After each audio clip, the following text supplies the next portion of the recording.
Jay, that's strangely close to Daniel Jones from the Giants. Daniel, is that you? Beat the Chiefs.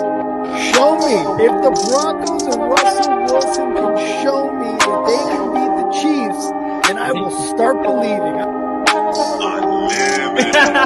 The crowd up. And so are this defense, and Kansas City won't snap the ball again. The Denver Broncos have beaten the Kansas City Chiefs. David Montgomery on the Lions, former Bear, gonna make this his revenge game for sure. David Montgomery gets the touchdown that ices the game. No! And there's a flag. There's flag. There's flag. There's flag. There's flag. Snap. Hold. Kick. Denver wins! Denver wins! Let's go! They open. No! What happened? Oh shit. Yo, what's up, everybody? Welcome back to the only football podcast tonight. The NFL free agency is going absolutely crazy. Kyle and I are going to try to make sense of everything that's going on so far during the legal tampering period, if you will. We're going to rank our top five free agent signings. We're going to go through some releases and some trades. And of course, we're going to end it all with the Chives with Kyle. Let's get it.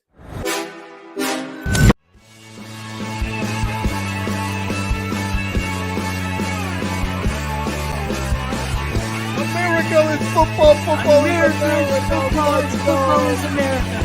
If you don't like it, you can kiss your candy ass for the moment in time. I don't give a damn. Oh my god. No! You love this. 30-27. Chiefs win. Chiefs win 30-20.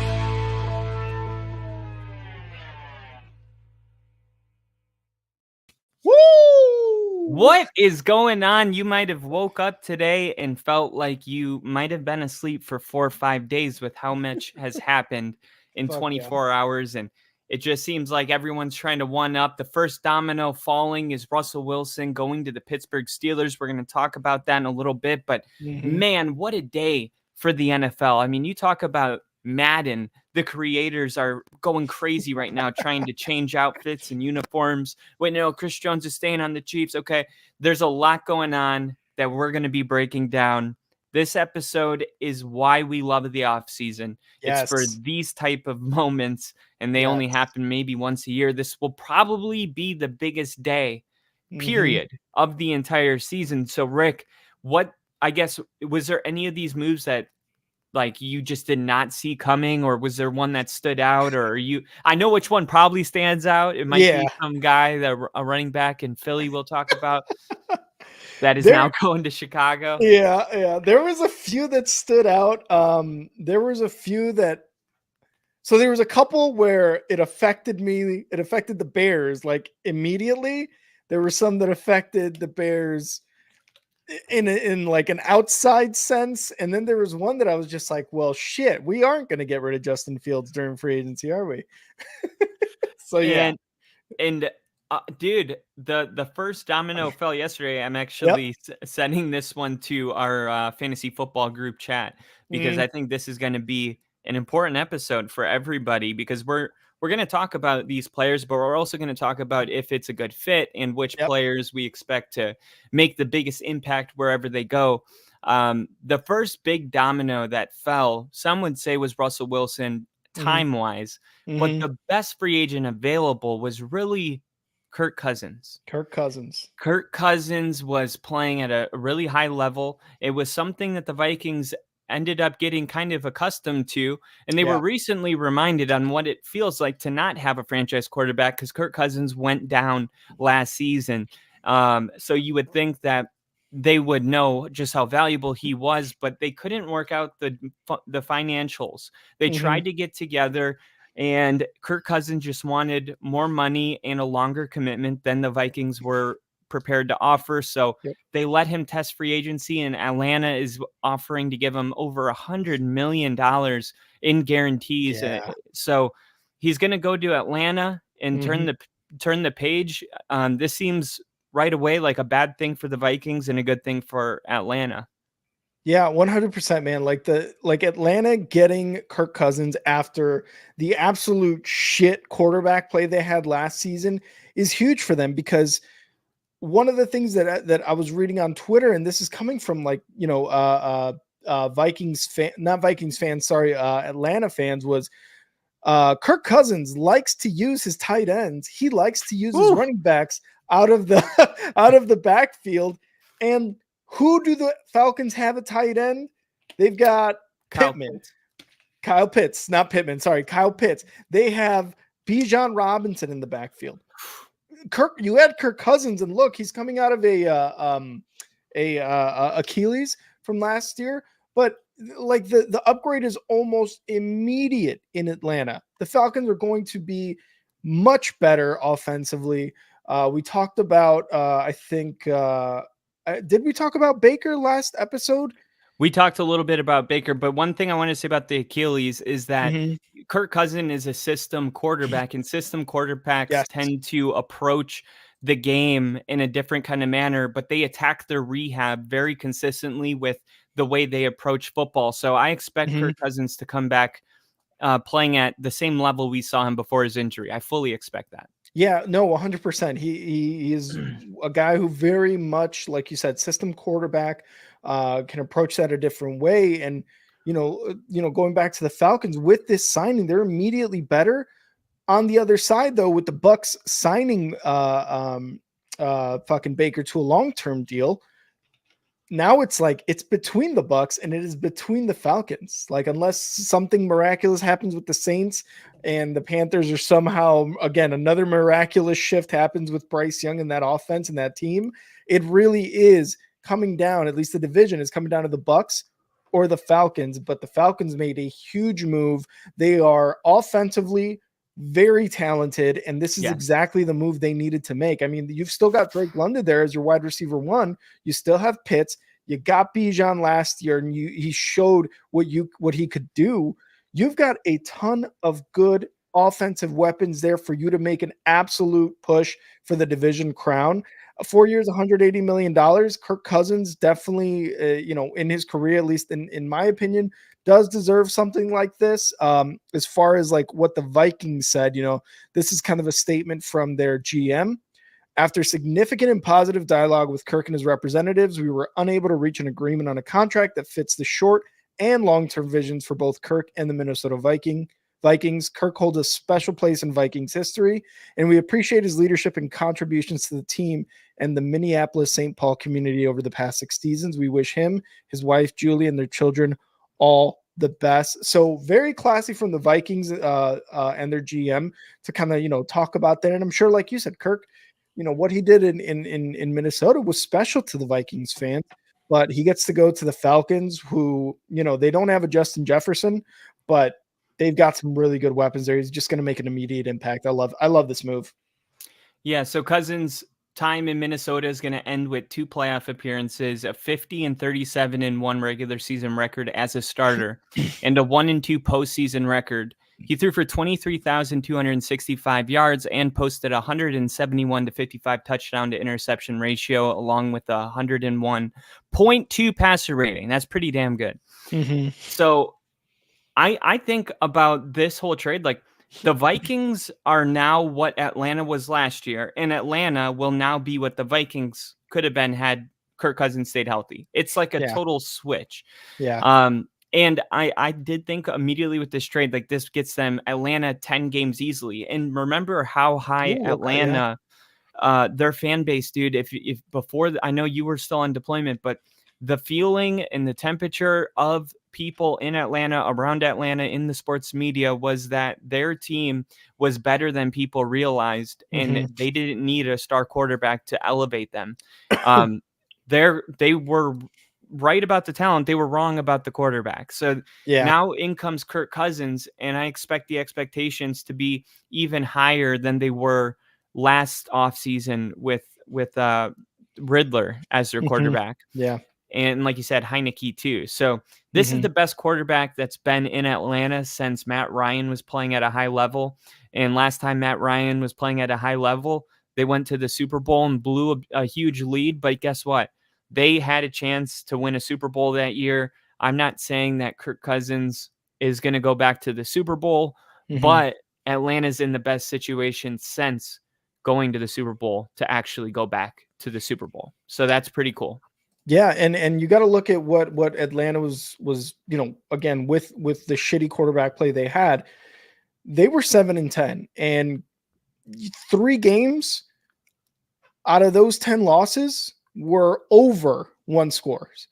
Everything else, those 7 losses were 1-score games. They were technically still in it. Maybe the competition wasn't amazing, but this is a team, like I said, and you're talking about the same thing. They're close, man. They were close. They were still in for the division.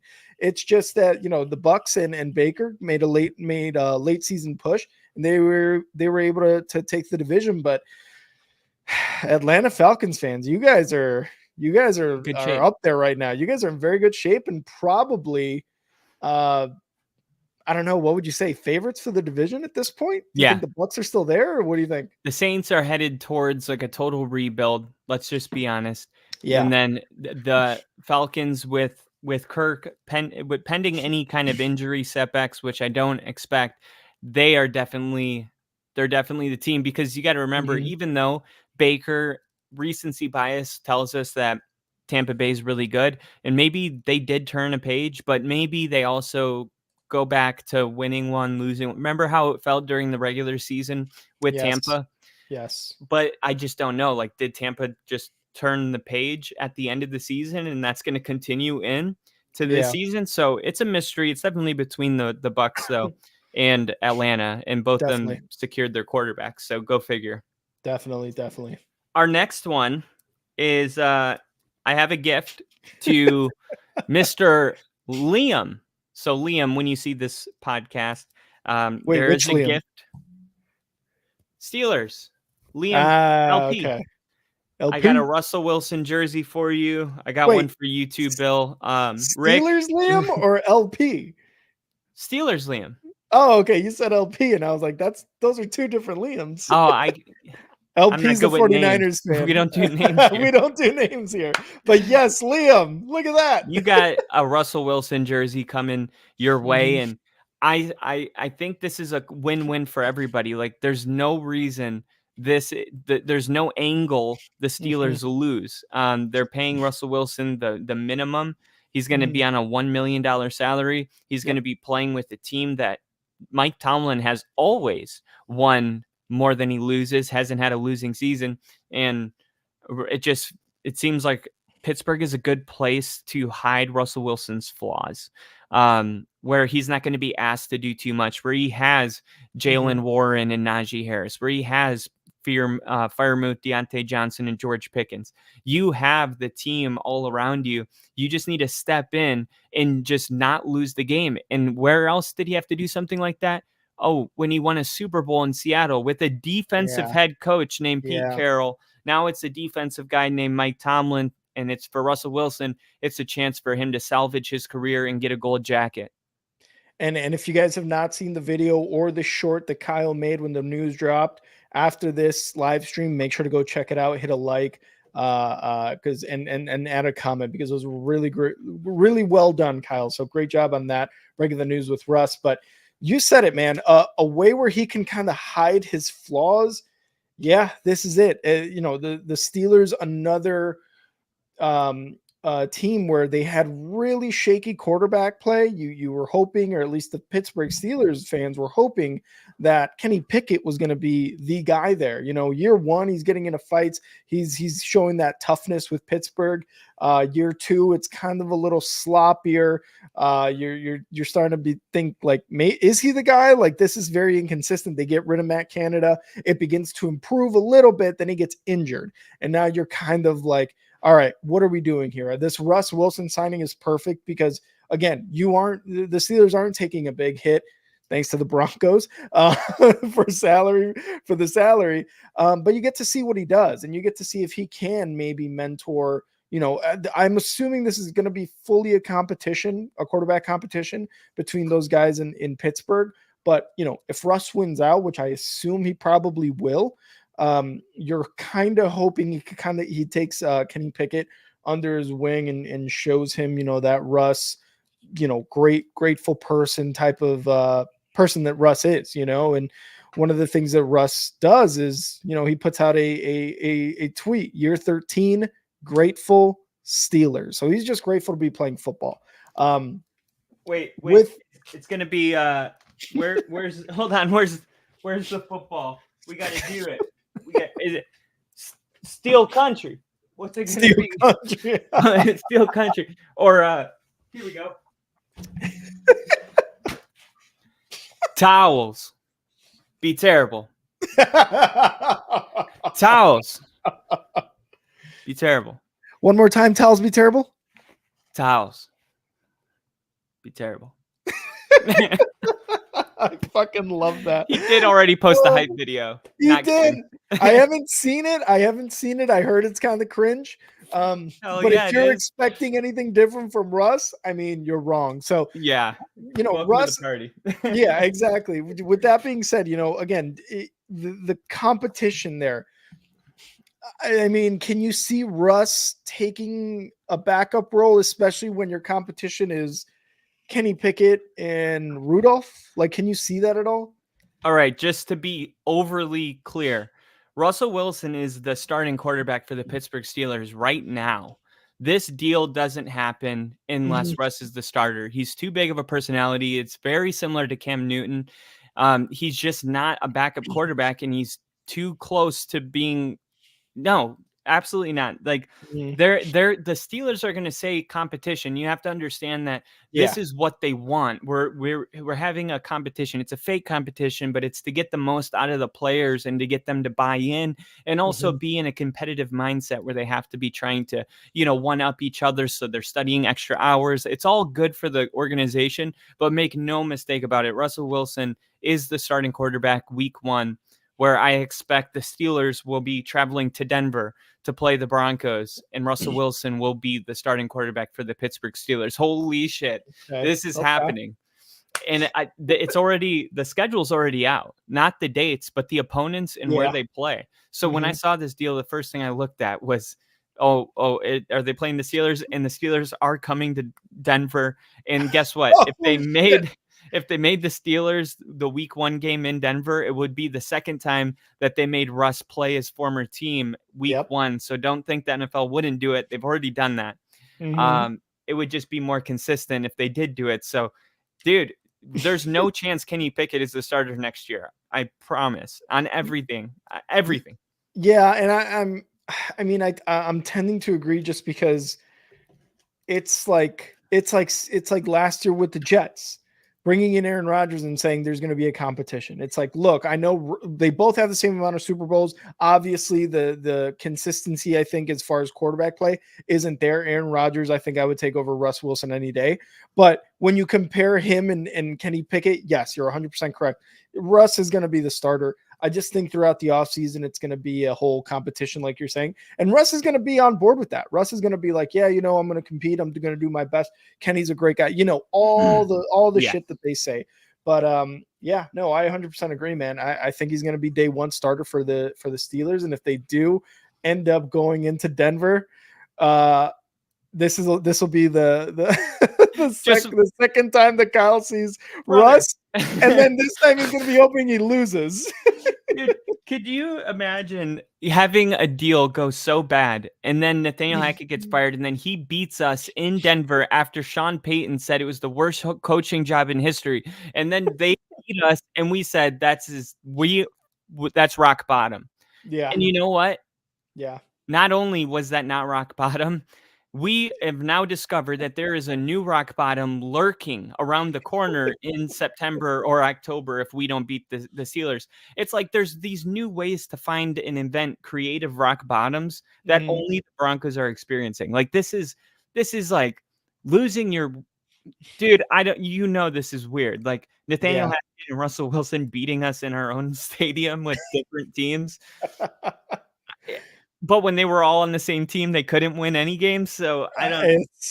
It's just confusing. Football is confusing, and I just want to add this little breaking news. It's a very minor move. Bill, sorry, you'd lose another giant. Tyrod Taylor has agreed to terms with the New York Jets. He will be the backup to Aaron Rodgers. So Tyrod Taylor Staying going home. to the Jets. Tyrod Taylor Staying going in to New the York.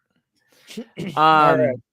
Yeah, dude. So this is huge news. The Steelers and the Falcons have their franchise quarterbacks going into Mhm. next season. We wanted to start with those two because they're really big, and I'm sure we'll Yeah. talk more about it in the future, but we have a lot to get through. This next one, Rick, I was shocked to see because not only Yeah. is it a player, Rich Eisen said it best. What I'm about to click on is the definition of fuck around and find out. You didn't want to pay Saquon Barkley. You let him test it out, and you found out what he was worth. You weren't willing to spend $37 million.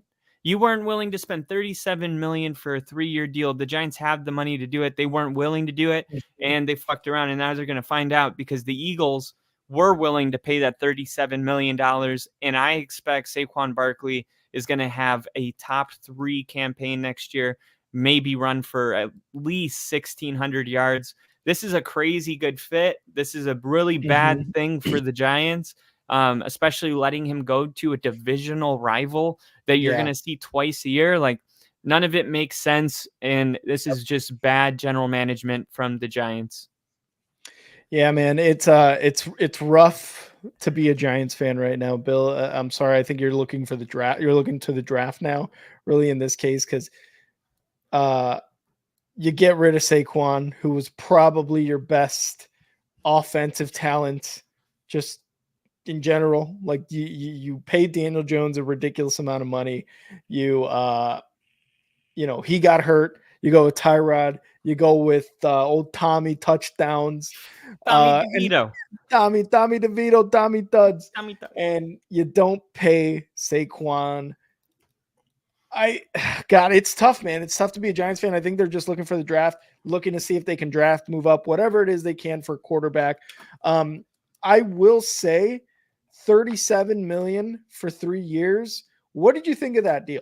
I mean, for Saquon Barkley, this is going to be a vast improvement from the running back game that the Eagles have had. Obviously, DeAndre Swift is no longer an Eagle, but Saquon Barkley, $37 million for 3 years. I'm not saying, running backs don't deserve to get. I think it might be. What do you think? I think, what is that? 12.5. There's only 3 running backs getting paid like this. So you got Christian McCaffrey, and we know that didn't work. And then you have Ezekiel Elliott, no, not Ezekiel Elliott, Alvin Kamara. Okay. Alvin Kamara, yeah. That didn't work. And now Saquon Barkley is that number 3. So you have one that worked out, one that didn't, and we'll see what Saquon Barkley is. But it depends what kind of team he goes to. Like, keep in mind, the Giants and Daniel Jones, like, his record was like, he had a winning record with Saquon Barkley on the field. When Saquon didn't play, he was like 5-18. It was terrible. So you see Saquon Barkley has been for the last 5 years the most valuable player on the Giants offense. So he said their best player, but they're not willing to pay him. And that, like, the Giants will just sit back, or the Eagles are just sitting back and collecting the talent that other people didn't want, whether that was DeAndre Swift in the Lions or now Saquon Barkley from a team they know close. It's like, there's always a team willing to pay around this price for a good enough player. It's just a lot of times, I'll say in this case, they might have paid him so that they don't face him. Like, it's not just like we're paying $10 million a year for this running back, which he may clearly be worth, but it's also that you're paying $10 million not to see him twice a year. It's a double whammy. Not that the Giants were a team that I would say the Eagles were super overly concerned about, but if you can take their best player away, it is only going to be a good thing for the division and for you. So I think Saquon Barkley is worth $10 million a year. I would pay $10 million a year for him. But there's only like 2 running backs, 2 or 3. I would do that. Jonathan Taylor. And by the way, the Jonathan Taylor thing, like, the Colts eventually got it right. Like, they did a standoff, but eventually they paid him. Yeah. The Giants never got to that point with Saquon. And for whatever reason, we've always felt this way about at least me, like the Giants and Saquon, I've always felt like they're doing him dirty every single time, because the numbers speak for themselves. Saquon Barkley made more of an impact than most star running backs do on their team. And then he was the one guy they were struggling to pay. And I just didn't like that. You're going to throw Daniel Jones 40 mil, but you can't give your running back fucking 10. Like, it doesn't make sense to me. So the Eagles probably are like, yeah, doesn't make sense to us either. Why don't you just give him to us and we'll take him off your hands? And Giants were dumb enough to hand him over. Yeah, and Bill was saying that the guaranteed money that the Eagles gave, where it was $7 million more, so it was the guaranteed money that the Giants were not willing to I guess, budge on.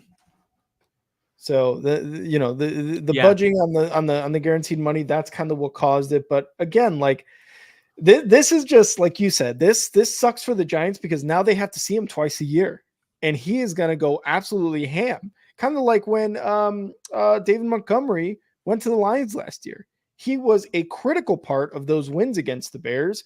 That's exactly what Saquon's going to do against the Giants. It's a number 2 overall pick. Yeah. Like you had Ezekiel and one of the best offensive weapons you had. Yeah. Ezekiel Elliott came into the league, took it by storm. Saquon Barkley came in out of Penn State, and he was like number 2 overall. And we just saw with Ezekiel Elliott what it looks like when a running back comes in and just takes over the league. And we knew Saquon Barkley was like that. That's why he got drafted at number 2. But the difference is Ezekiel Elliott hit a wall. Saquon Barkley has had injury concerns because he hasn't been fully healthy but one season in the past 3 years. But we haven't seen, like, when Saquon Barkley is at his full health, he's so much better than Ezekiel Elliott. And I feel like sometimes they get grouped together, like, oh, their package of overvalued great running backs in spurts. It's like Saquon Barkley is like 95% elite. Only 5% of the time does he look like an average, like he doesn't have spurts of greatness. He is all the time great. Yeah. And I just think he gets categorized with all these like Alvin Kamara, and it's like he's different. He's one of the good ones, and one of the ones worth the money. And it's like, how can you not make enough money? And I, you know how I am with like loyalty. Like Von Miller should still be a Bronco. Saquon Barkley should have got paid by the Giants. Brian Urlacher should be a Bear forever. Like, it's just the way I don't like it. I don't like to see such a low price point take away a player to a rival. But I'm happy for Saquon for getting paid, but that's true. I don't know. It's just like, come on, you couldn't cut some third stringers and just free up the extra money. And like, what are the Giants going to do now? I guess it just feels like, hey, let me take a running back on a rookie deal, get the most out of him, steal his youth, get him injured because we're riding him 80% of the snaps. And then when it's time to cash in, we throw him out to another team. Like, I don't like that recipe. And you're seeing owners kind of buy into that more and more and more. Yep. And we got Tyler Fink in the chat. We're going to be talking some Packers here soon, but I mean, the Eagles just like immediately get better too with Saquon there at running back. There was a tweet I saw where it was like Saquon and Jalen Hurts combined squat 1,200 pounds, and that tush push is going to be ridiculously accurate next year too. So like, and you add, I don't know why I sucked my finger. I know why. You add Saquon in the running back position. Jalen Hurts is your quarterback. You've got AJ Brown, Devontae Smith at wide receiver. You've got who's their tight end? I'm Goddard. Which one? They got Alberto over there too. They got Alberto. They got Goddard. They've got all sorts of weapons there. You add Saquon. Kind of depending on what happens with the Cowboys. Obviously, they're already stacked for a while. They've already re-signed people, reconstructed contracts and whatnot. The Eagles are primed and ready, to kind of make another run at the division crown and hopefully another, long playoff, run. But again, we got to see what the Cowboys are doing, because it is going to be them two at the top. The Commanders and the Giants right now, bottom two teams in the NFC Beast. But yeah, Beast. the Eagles are Well, the Eagles are stacking up, man. They need defense, but they're stacked yes. up. And the last thing I want to say before we move to the Packers, Mhm. is Jalen Hurts, the way he played in the Super Bowl against the Chiefs. Don't lose that moment, because after last season, we're starting to hear that he was overrated and that he shouldn't have been paid. Like, Yeah. your eyes didn't deceive you. What Mhm. you saw in the Super Bowl was greatness. Like, that was his Josh Allen game when the NFL was like, let's make overtime longer. We Mhm. knew, like, oh, Josh Allen's elite. He went head to head with Mahomes. Like, we've seen Jalen Hurts do that. So don't think because of 1 year that Jalen Hurts isn't what he's already shown us that he is. Like, Jalen Hurts, when he's playing at his best, is a top 5 quarterback in the league. And yeah, Saquon Barkley is going to be a big part of getting him back to that. So the hype is real, I think, with the Eagles. But Yeah, 100%. the Packers, they did one. I'm really excited to talk to you about this one, because Mhm. it's one of those where I think both things is true. The Packers signed running back Josh Jacobs to a 4-year, $48 million deal. And then they released Aaron Jones, which was Yeah. expected. Yeah. But man, Aaron Jones in the playoffs, did you see how good he was? I think he averaged like 7 yards a carry in the Cowboys game, and Josh Jacobs coming off a subpar year. Mhm. I think it's like a 4-year plan. I think in the next 2 years, Josh Jacobs and Aaron Jones are probably about even, but the 2 years after that, Jacobs might pull away with his youth, and the tread on the tires isn't really there. A little bit younger at the Mhm. position, but Mhm. definitely a different style weapon. This isn't your Tony Pollard, Christian McCaffrey pass catchers. This is a Mhm. downhill running that has a good cutback, but they still have AJ Dillon there, and Yeah. AJ Dillon's kind of Josh Jacobs' style of running. So I'm a Mhm. little conflicted on it. I would have rather the Packers just stuck with Aaron Jones, Mhm. but Josh Jacobs is a good player that has the upside is still there. We've already seen what he can do on a good season. Maybe he could have more of those and less of last season's ahead of him. Yeah, 100%. This is one of those moves where I was like, fuck. Or I was like, yes, they got rid of Aaron Jones, and then I was like, fuck, they added Josh Jacobs, because it's you're still, like you said, you're getting younger with Jacobs, about 3 years younger. Aaron Jones had an amazing season, but you are getting a little younger with Josh Jacobs. Like you said, we've already seen what he is capable of. He was the leading rusher 2 seasons ago. Under the Packers, you're probably going to see that again. You're probably going to see something like that again with Josh Jacobs, where he is running the ball, killing it in the run game. And if you are, oh my God, I'm forgetting their coach. By the way, we have 33 people watching right now, and that's Aaron Jones' number. Oh my God, there we go, there we go. Bill saying that he's talking to the Vikings right now. What's the coach for the Packers right now? Um, Matt Flo LaFleur. LaFleur, yeah, LaFleur. One of the things that I'm sure Tyler will agree with is, like, they needed to run the damn ball like a lot more last year. They got to the playoffs. They beat the Dallas Cowboys. You bring in Josh Jacobs. I mean, you get rid of Aaron Jones. There's just, I don't know. There's so many ways to look at this, but you bring in Josh Jacobs because he is now not only a runner, you can use him out of the backfield, another weapon for Jordan Love to use as well. And again, I think just the youth in general with Josh Jacobs is one of the big reasons they gave him this deal. Like you said, it's a 4-year plan. Um, this just, to me, man, I'm so sad. They did get rid of Bakhtiari as well. They released Bakhtiari. But Jesus Christ, the Bears also got a running back, and we'll talk about that a little bit later, but I'm still just like, shit. Now we got to see Josh Jacobs, because I love Josh Jacobs. When he was on the Raiders and killing it, I was like, this guy's going to be good for a while. Dude, I'm so glad we don't have to face him anymore twice a year, because every time he played us, he had 200 yards rushing. Look at the I was numbers. I was gonna say, you out of the two of us knows him the best. You know how much of a difference maker he can be. He was just completely underutilized last year under the Josh McDaniels and that entire Raiders team. This is the Packers, though. This is the 4-year plan. So, like, these things suck in the moment, but the ownership, and they have like a longer perspective than we are thinking. Like, for us, it's like Aaron Jones is gone. That sucks. This is rash. But Mhm. for them, it's like, 4 years from now, we'll be happy we're making this decision. And you think about the Packers, and there was another move that they made. I don't know if you wanted to touch on it really quick with the deal with Xavier McKinney or not. But Yeah. that was another one that the Packers did where they bring in one of the best safeties in the game. Hmm. And now the Packers defense, which was really promising and really young, this is the youngest football team in the NFL.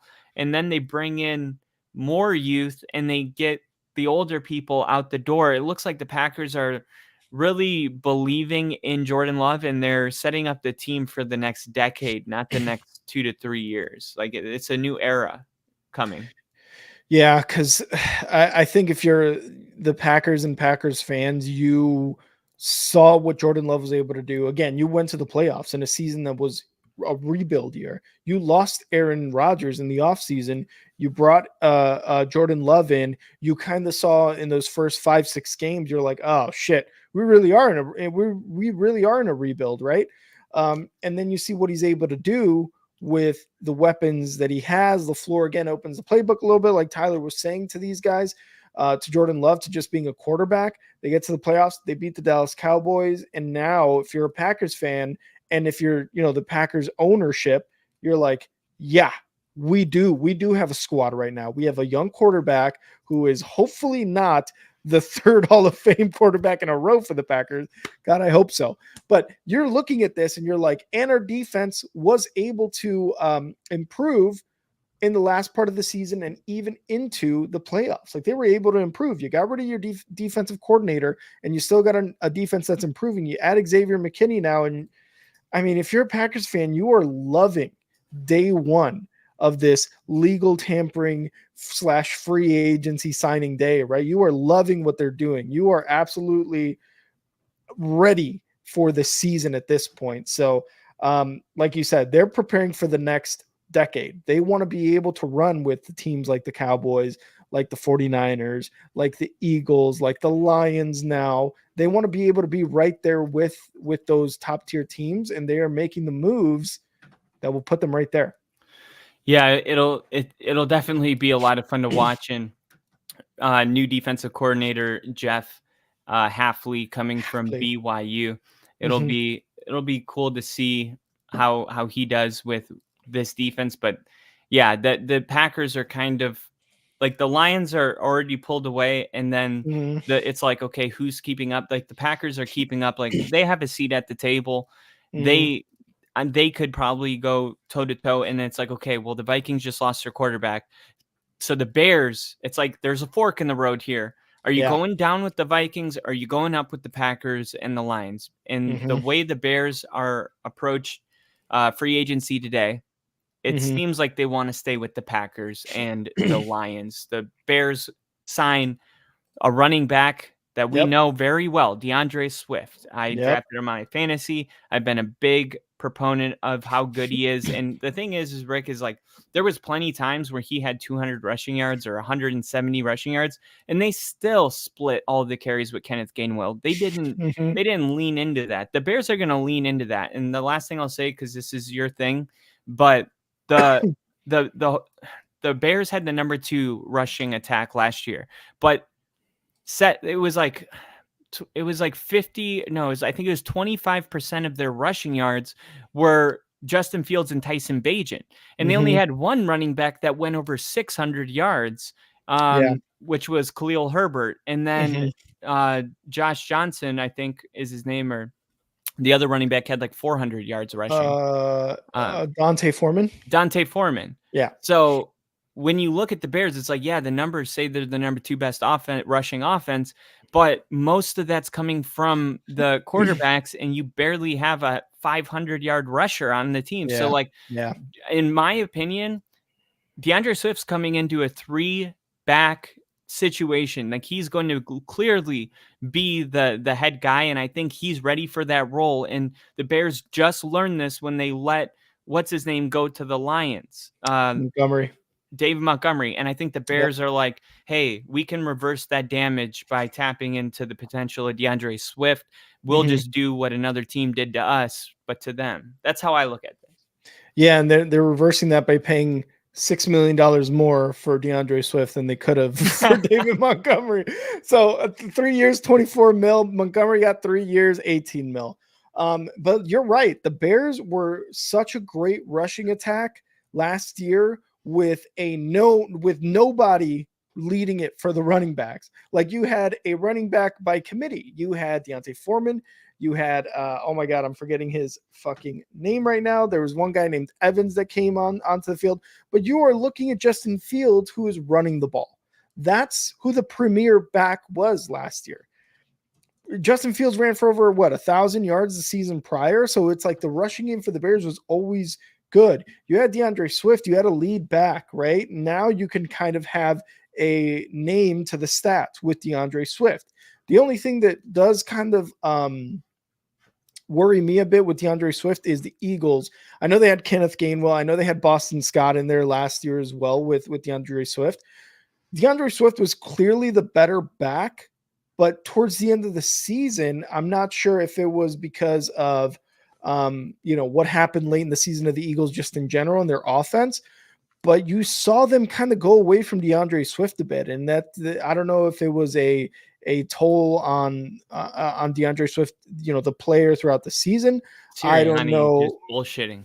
Maybe it was Sirianni, right? Like now DeAndre Swift gets to come to a great rushing team with the Bears, one of the best rushing offensive lines with the Bears, and hopefully gets to really just take that RB1 role with him, because, you're going to have Roschon Johnson, the rookie from Texas that the Bears got last year, back there as well. He's got the young legs. So, hopefully he's got the young, supple, muscular legs. Just thick. Of a 22-year-old. Jesus. Sorry, let me just catch your breath over here. Yeah, and DeAndre Swift is also going to help in the pass game too, man. So yeah, it's going to be. I think DeAndre Swift being RB1 with DJ Moore, wide receiver 1, Cole Kmet, tight end 1, and then Caleb Williams at the quarterback position, and seeing however we deal with the Fields thing. I think that's going to be a very stacked offense there. Yeah, and what's really crazy is DeAndre Swift, even though he's only 25 years old, he feels like he's been around a lot. Forever. Yeah. And he not even a full year with the Eagles. So he ends up going on the day of the draft, getting traded to the Eagles. And it's like, holy crap. Then week 2, we find out DeAndre Swift is really good and the Lions fucked up. And then the Eagles are going to part ways, but it was because they were going after Saquon Barkley the whole time.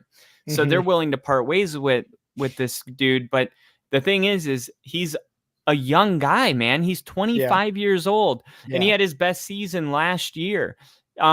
Which means, have you ever had, I don't know if you're allowed to say, but I've definitely dated women that are like just so tired of the last dude that they're like, oh, it's so nice to be with a nice guy, just like a normal, nice person that doesn't have any crazy issues.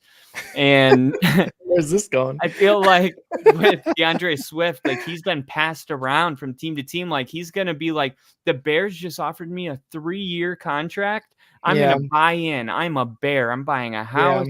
I'm going to invest into the call, because you're the first team that's really made a serious commitment. Detroit did him off. And then the Eagles just got rid of him. And the Bears were like, we want you. Yeah. And you're going to be our running back. You're not going to split carries. You're going to be the guy. And I think he's going to fully buy in because the Bears embraced him, and he didn't have this anywhere else. I mean, his for 25 years old, his journey has been very all over the place. It's not normal for a player of his caliber to be on 3 teams before he's 26. Yeah, it is kind of crazy to think about that, because even like Tremaine Edmonds, the linebacker that we got last year, he was only 25 years old, 24 years. He already had 5 years in the league. We're like, this guy was how old when he entered the league? Like he was 20 years old when he entered the league, and he was already a 4 or 5 year veteran. Like that's insane. So it's kind of the same when you look at DeAndre Swift. I hope the 3-year commitment is something that the Bears are looking at, like, we have our running back for 3 years, and we're hoping to do something with him at running back. Because by the time he gets out of this contract, he'll be 28, which for most running backs, I mean, you're not going to get an amazing deal like a Saquon, something like that along those lines. But you're hoping to continue to still be in the league at least past 30, 31, right? So Yes. I'm hoping that this is going to be something that you said he was able to buy in, and that the Bears in return are able to say, this is why we gave you the 3-year contract, right? And it allows him to cash in before he's 30. Exactly. They're 24 mil for those 3 years. It's got to be awesome for him too. So I'm hoping the Bears can do something with this, because right now all the moves that Ryan Poles and the Bears are making, similar to like what you said, playing up to the Packers instead of down in a sense to the Vikings, Packers and Lions. You are hoping to make these signings, these trades to hopefully within the next 5 years be in the Super Bowl. Like within the next 5 years, be in the Super Bowl. Obviously, you got the number 1 pick for Caleb Williams. You're hoping that he is a guy similar to your Patrick Mahomes, where in his first 6 years in the league, he's already won 3 Super Bowls. Obviously, that's a lot to ask for from one person, but with all these little stepping stones, all these little signings and trades, you're hoping that that happens. And before we move on, Kyle, we have more breaking news. One sec.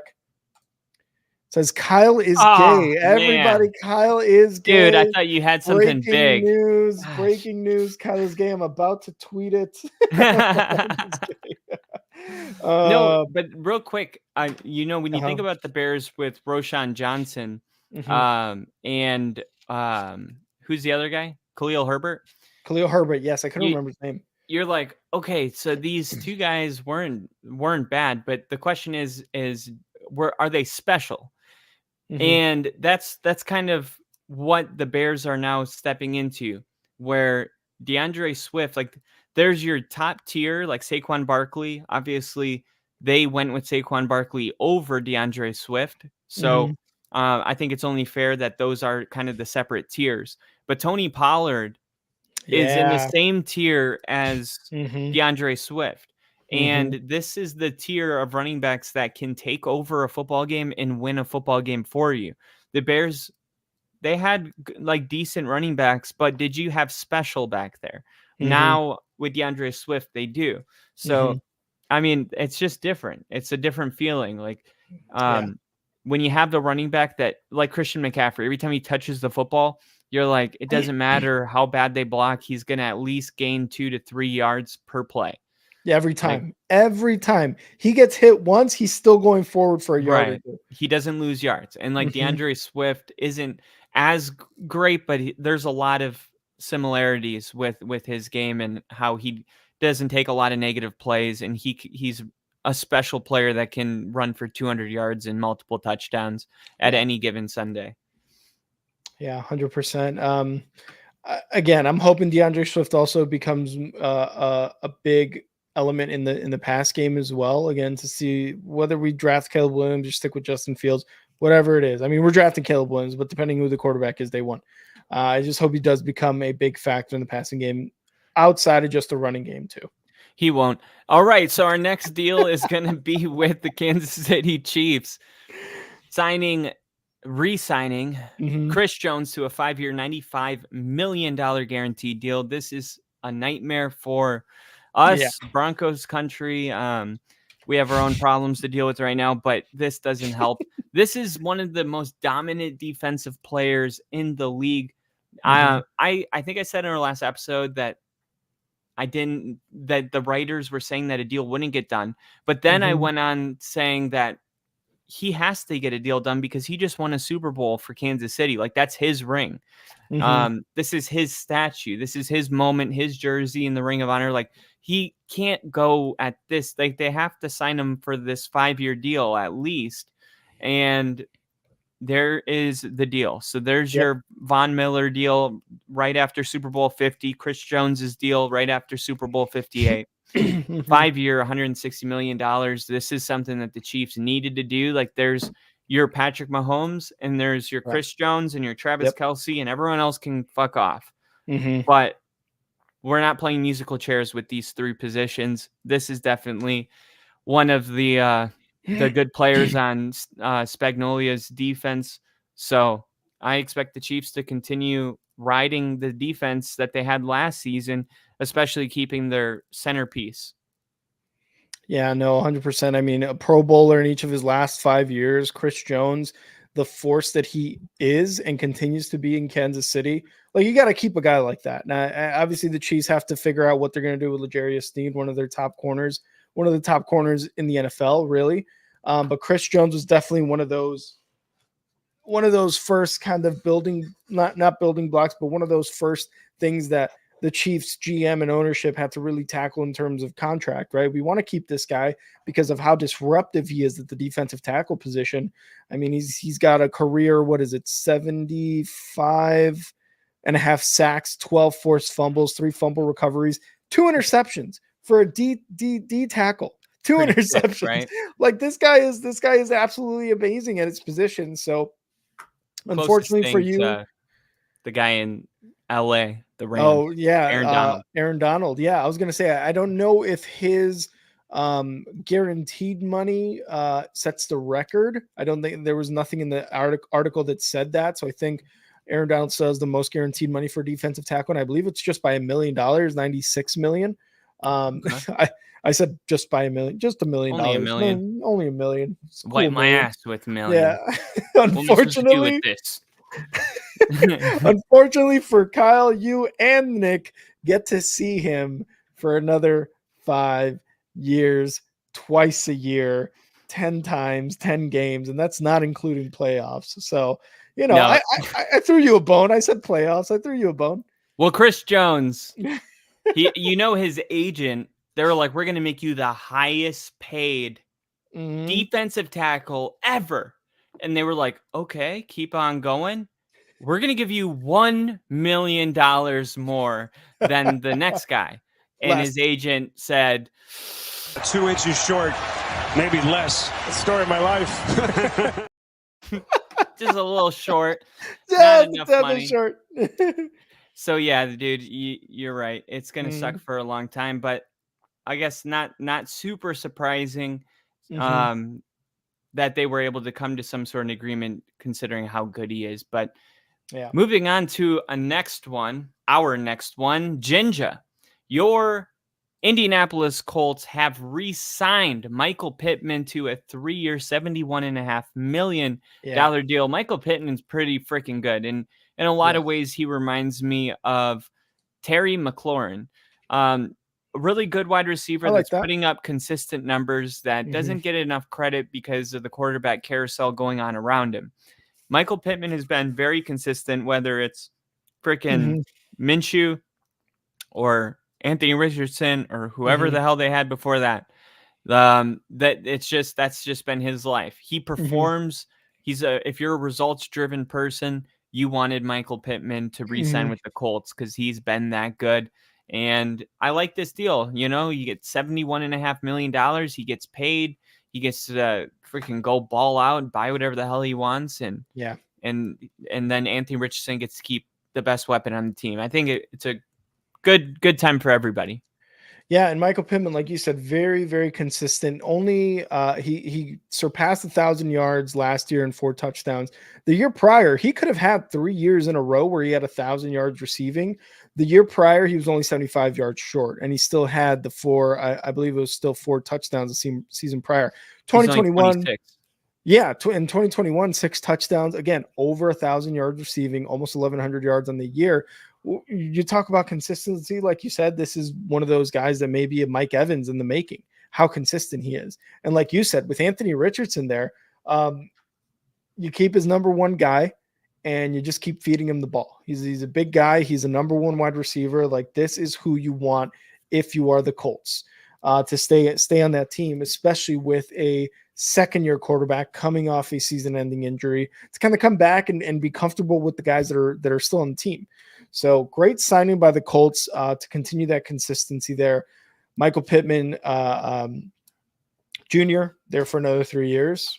I think he could be one of those guys, man. Like I said, with Mike Evans, like, he could be one of those guys where he's like 35 years old and still, 1,000-yard type seasons, kind of going with the Colts if they continue to, re-up him in Indianapolis. Well, I think that's almost to be expected, especially with the volume that he's getting. Last year, he accounted for 28.2% of the team's total targets, which was 11th in the NFL. And he was targeted 20. Oh, he's 109 catches, 1,152 yards, like you said. But I didn't realize that he had such a big percent of the team's total targets. He's a monster. He's a monster, yeah. And he's super consistent. And we're going to talk about another wide receiver that I actually was just looking up his PFF stuff. So the Buffalo Bills didn't want to make a deal work out. And then we hear that Gabe Davis requested to be traded. No, I'm confusing that with the other wide receiver that was we'll get to him in Cincinnati. I was gonna say we'll get to him. A lot of stuff going on right now, lot but of stuff. I was just looking at Gabe Davis's stuff because coincidentally, Gabe Davis and Jerry Jeudy were ranked like 36 or 74, 75 in the wide receivers performance of 2023. And I was saying this would be a similar deal that Jerry Jeudy should be coming up on 3 years, 39, not elite yet, but the upside is still there. Gabe Davis is a pretty solid wide receiver too. And I think he could accidentally take over as a wide receiver 1. He's a big body. He has superstar potential. In that historic game, he had like 3 touchdowns, 4 touchdowns. He's a really solid player, and the Jags looks like signing Calvin Ridley. So in comes Gabe Davis. And I think maybe the Jags were like, you know what? We were too finessey last year. Calvin Ridley and these other wide receivers, like we need a Cortland Sutton. We need a dog out there to go up, high point the ball. And Gabe Davis, I think, is going to bring that element. And I think him and Trevor Lawrence will do great, because I think Trevor Lawrence is probably going to do great with a lot of people, even this kind of caliber. The thing about good quarterbacks is when you bring in a Gabe Davis, it's not just a Gabe Davis anymore. When you brought in an Eric Decker to Peyton Manning, he spit him back out with $1 million contract to the Jets. When you brought in Julius Thomas, $100 million to the Jags. When you bring in a tier 2-ish fringe wide receiver to an elite quarterback, he makes these receivers elite. I would consider Gabe Davis on the, I guess, on my radar to becoming an elite.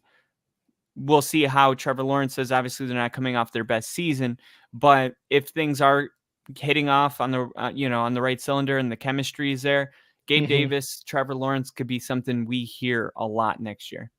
Yeah, absolutely it could. And like you said, the whole Calvin Ridley, like he had a very, very underwhelming season with the Jags. Again, the Trevor Lawrence injury, CJ Beathard coming in, all that stuff definitely played a factor with how the offense and really how the team performed last year, just the Jags. But Calvin Ridley, again, we talked about it last episode. Like, he was absent, visibly absent in the offense for several games in a row. Gabe Davis is a guy who, has not had a 1,000-yard season yet, but he is, in 3 of his 4 seasons, he scored 7 touchdowns. And in his other season, he scored 6 touchdowns. So this guy is a touchdown threat. Like, no matter, what team he's on. You had Josh Allen. Like, he really did have his coming out party against, was it the Chiefs, or like you said, that historic game that he had 3 touchdowns? Yeah, the Chiefs. The Chiefs game. Yeah, it was amazing because people were like, who the hell is this guy Gabe Davis, right? Obviously, you have Stephon Diggs there as your number 1, so Gabe Davis isn't really going to get as many looks as Stephon Diggs was getting. But like you said, you go to the Jags, you go to Trevor Lawrence, and now I think the Jags, outside of Christian Kirk, have another very reliable offensive weapon there with Gabe Davis. It's going to be very interesting to see what happens, again, because Gabe Davis doesn't necessarily have the yardage. He's got the touchdown. So he's going to be a constant touchdown threat. And, with the Jags having Christian Kirk as well there, like, yeah, you could probably do some stuff there with those 2 guys of wide receivers. You still got Zay Jones. Your tight end is Evan Ingram. It's just now a question as to how well Trevor Lawrence does, with Doug Peterson, and how, are you going to have that same sort of collapse that they had last season? Hopefully not, because right now the 2021 quarterback draft is not looking great. And You we'll love talk about that. You love trying to pretend that Trevor Lawrence isn't going to be elite. I love it. I mean, he's got this. He's got like just as good as stats as any of I'm the not quarterbacks in the 2021. I'm not taking the bait. Just you guys at home know I don't share this opinion with Rick. I think Trevor Lawrence is going to be elite. The numbers say differently. The number, okay. I'm not doing it. I'm not doing it. Let's go.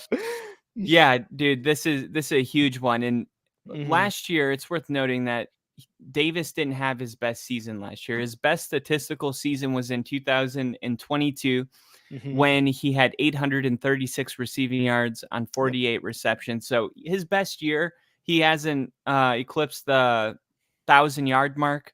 But I think the potential is still there. I still think that this could be a good fit. And what I love about the offseason too is it's just like, it's like spice, like we were all eating our food, just super plain. And then people started bringing spices in and we were like, holy shit, this is like, makes our food awesome. Spice is good.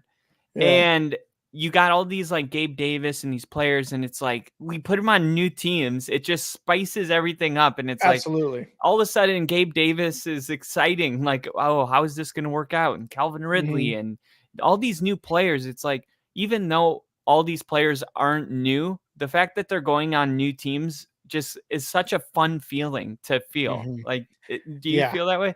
Oh yeah, 100%. When we DeAndre Swift, I was like, when I saw the news, I was like, wow, that's awesome, right? Like we don't have to worry about Deontay Foreman, Roshan Johnson and Khalil Herbert. Yes, they're definitely there. They can definitely be pieces. But we just got a guy who that first half of the season for the Eagles looked awesome. So hopefully we can continue to do that. And we were one of the best running teams again throughout the season. So it was exciting. So for the Jaguars to see, we just got a guy who scored 7 touchdowns last year when I'm not sure who the Jacksonville Jaguars number 1 receiver was in touchdowns, but I think Gabe Davis had more than they did. So right. I think it seemed like he was checked out emotionally last year, didn't it? Also, yes. Also that's actually a great point because I was thinking the same thing kind of towards the end of the season. Obviously, with Stephon Diggs and that whole like I guess just relationship with him and Josh Allen, how they've been in the playoffs, especially. Like you kind of maybe Gabe Davis is starting to feel like, all right, man, like what are we doing? Are we just going to cry about not getting the ball or are we going to play fucking football? Right. So he gets to go to the Jaguars and Jaguars fans are excited because Gabe Davis is going to go in there with the mindset of being wide receiver number 1 and Jags fans are going to be receiving Gabe Davis with the intent of him being wide receiver number 1 along Christian Kirk. So I think there's excitement on both ends and Jags fans should absolutely be excited about this addition. Yeah, and every year these big free agents, I'm going to be honest about something. Sometimes I don't even know about a player until the free agent chart comes out and there's like a guy that's like the second highest rated free agent. I'm like, who's that? Yeah. And I'm just being honest. Like this guy that we're about to talk about, I literally had this whole moment. And yeah, like once in a while players slip through the cracks. I'm sorry to not know every single player that's ever existed. And sometimes a very good player slips through the cracks. That was my Christian Wilkins. I was not, I guess, understanding just how good Christian Wilkins was, how highly he was recruited. The Raiders signed Christian Wilkins to a 4-year, $110 million deal. Insane. It is insane. It's a lot of money, but the numbers are pretty good for the ex-Dolphin. His total deal includes $84.7 million in guarantee, but the Raiders have been looking for a complement to Max Crosby for years. Yeah. And now with signing Wilkins on the other side, who recorded an impressive season last year where he had 65 total tackles and a career high in 9 sacks, he is proven already that he can be impressive when it comes to putting pressure on the quarterback. And now you're pairing him with Max Crosby. This seems like a very good signing, but the Raiders also tend to overspend for players. And I think sometimes the big money produces hype, and the hype makes us excited, but the production doesn't actually all the time come. Just and you wonder, is that what's going on here with the Raiders, or did they just steal a guy that finished with the 5th best in the NFL with quarterback pressures with 61? Is he going to be able to continue this production moving forward with the Raiders? And like the upside is all there, but it's like as soon as they put on that Raiders uniform, something can happen. I don't know what it is. This might just be a Broncos thing. I think you're hoping that the latter will be what happens, where he just goes downhill immediately. Because the Raiders, if you look at what the Raiders are really good at, they are so good at drafting and developing talent, and then they just let them go. Like they just Khalil You're ready Mack to join the league. They draft great defensive guys, and then they draft the fastest wide receiver in the draft, and then they're like, wait, what? He's not a good wide receiver? That's crazy.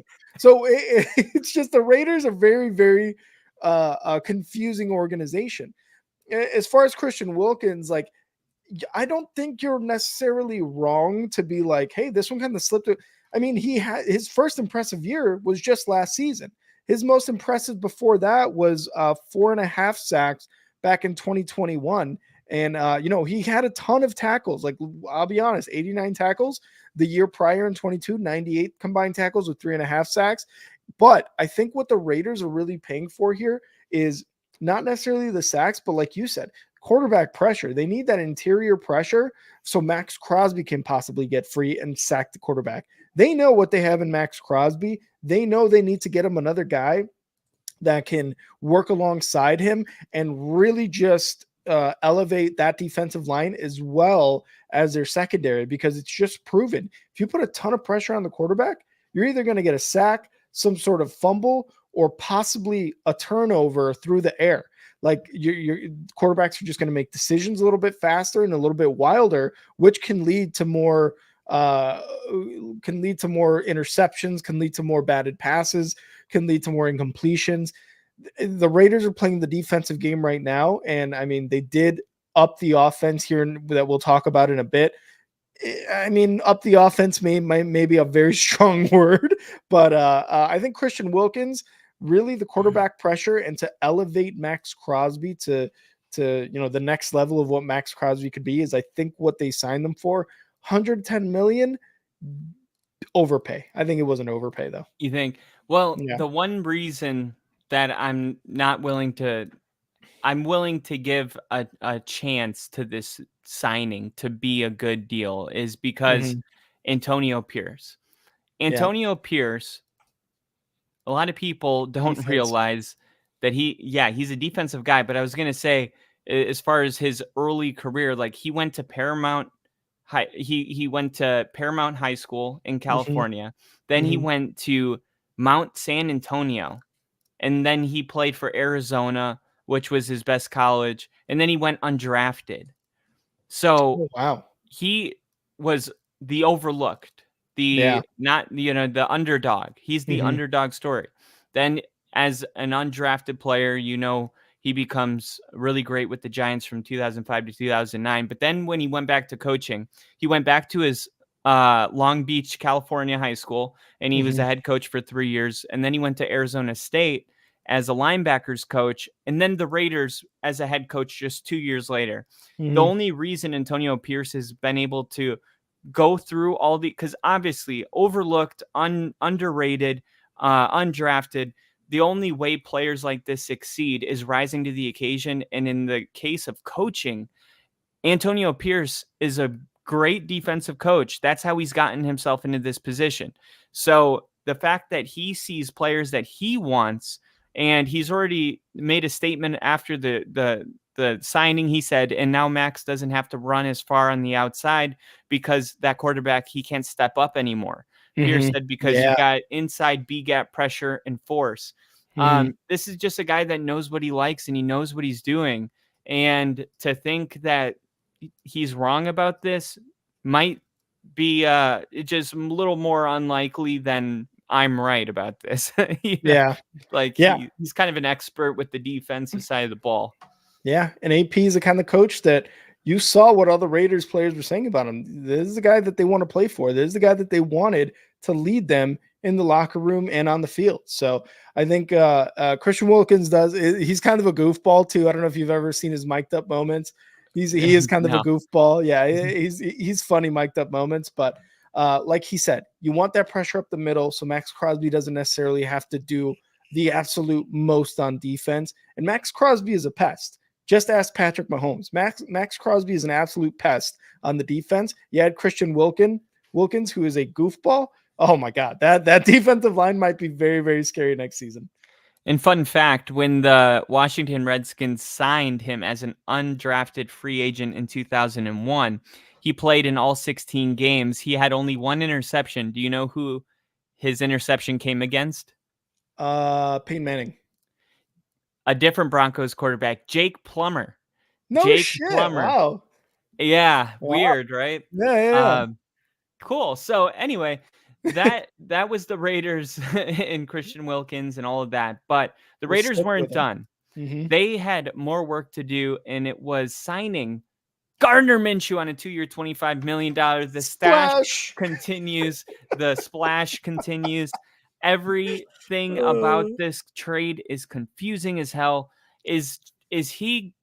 Well, because Gardner Minshew played at a level last year where he brought the Colts into the freaking playoffs. Mm-hmm. So is Shane Steichen that good, or was Gardner Minshew good enough for the Raiders to actually be interested in entertaining a 2024 season where Gardner Minshew is the Raiders starting quarterback? Rick, is that what's going on here, or is this just insurance in case the guy they draft isn't working out, or neither is what's his face, the guy that was starting last year?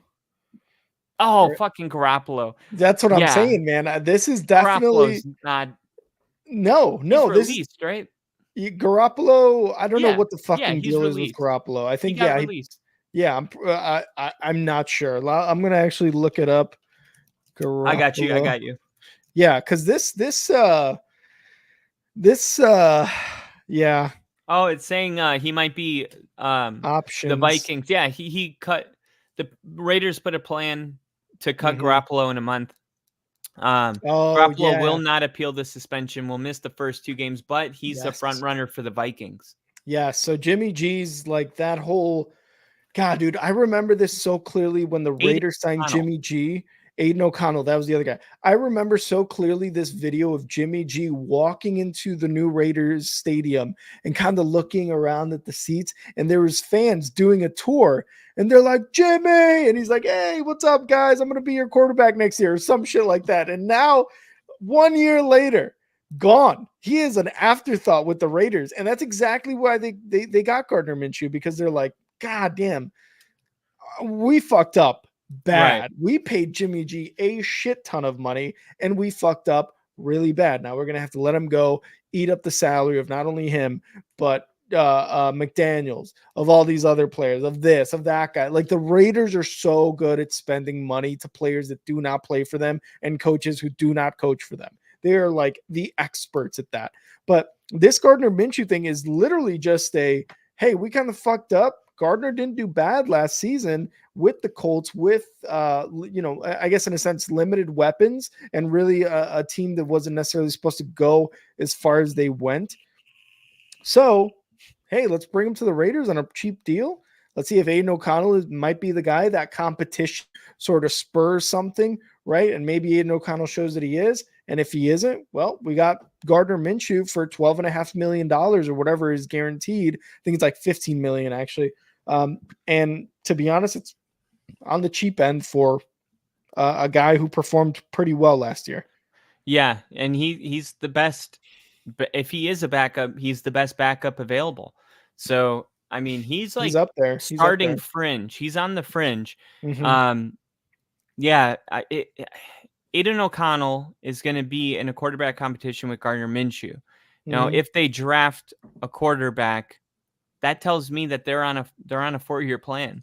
That they are not tanking, but bro, they're doing something. Like, you're waiting until you're going to ride with Gardner Minshew, or you're going to end up drafting a quarterback that you're taking a chance on. That might be the plan. Let's draft a quarterback at whatever they drafted, like 13, I think. 13, 44, and 77. Those are the ones that they have in the top 100. Because I was just looking that up. I was like, they have to trade up if they really want a quarterback, unless they want to go the Michael Penix Jr. Or Bo if they Nix feel route, high about them. or if they feel high about these guys. Yeah, 100%. They're like, hey, we're feeling really high about, Penix. We want to draft him if he's available. But we also realize that he's an experiment, and in case it doesn't go well, we need to have somebody here to make sure that we don't just fall apart.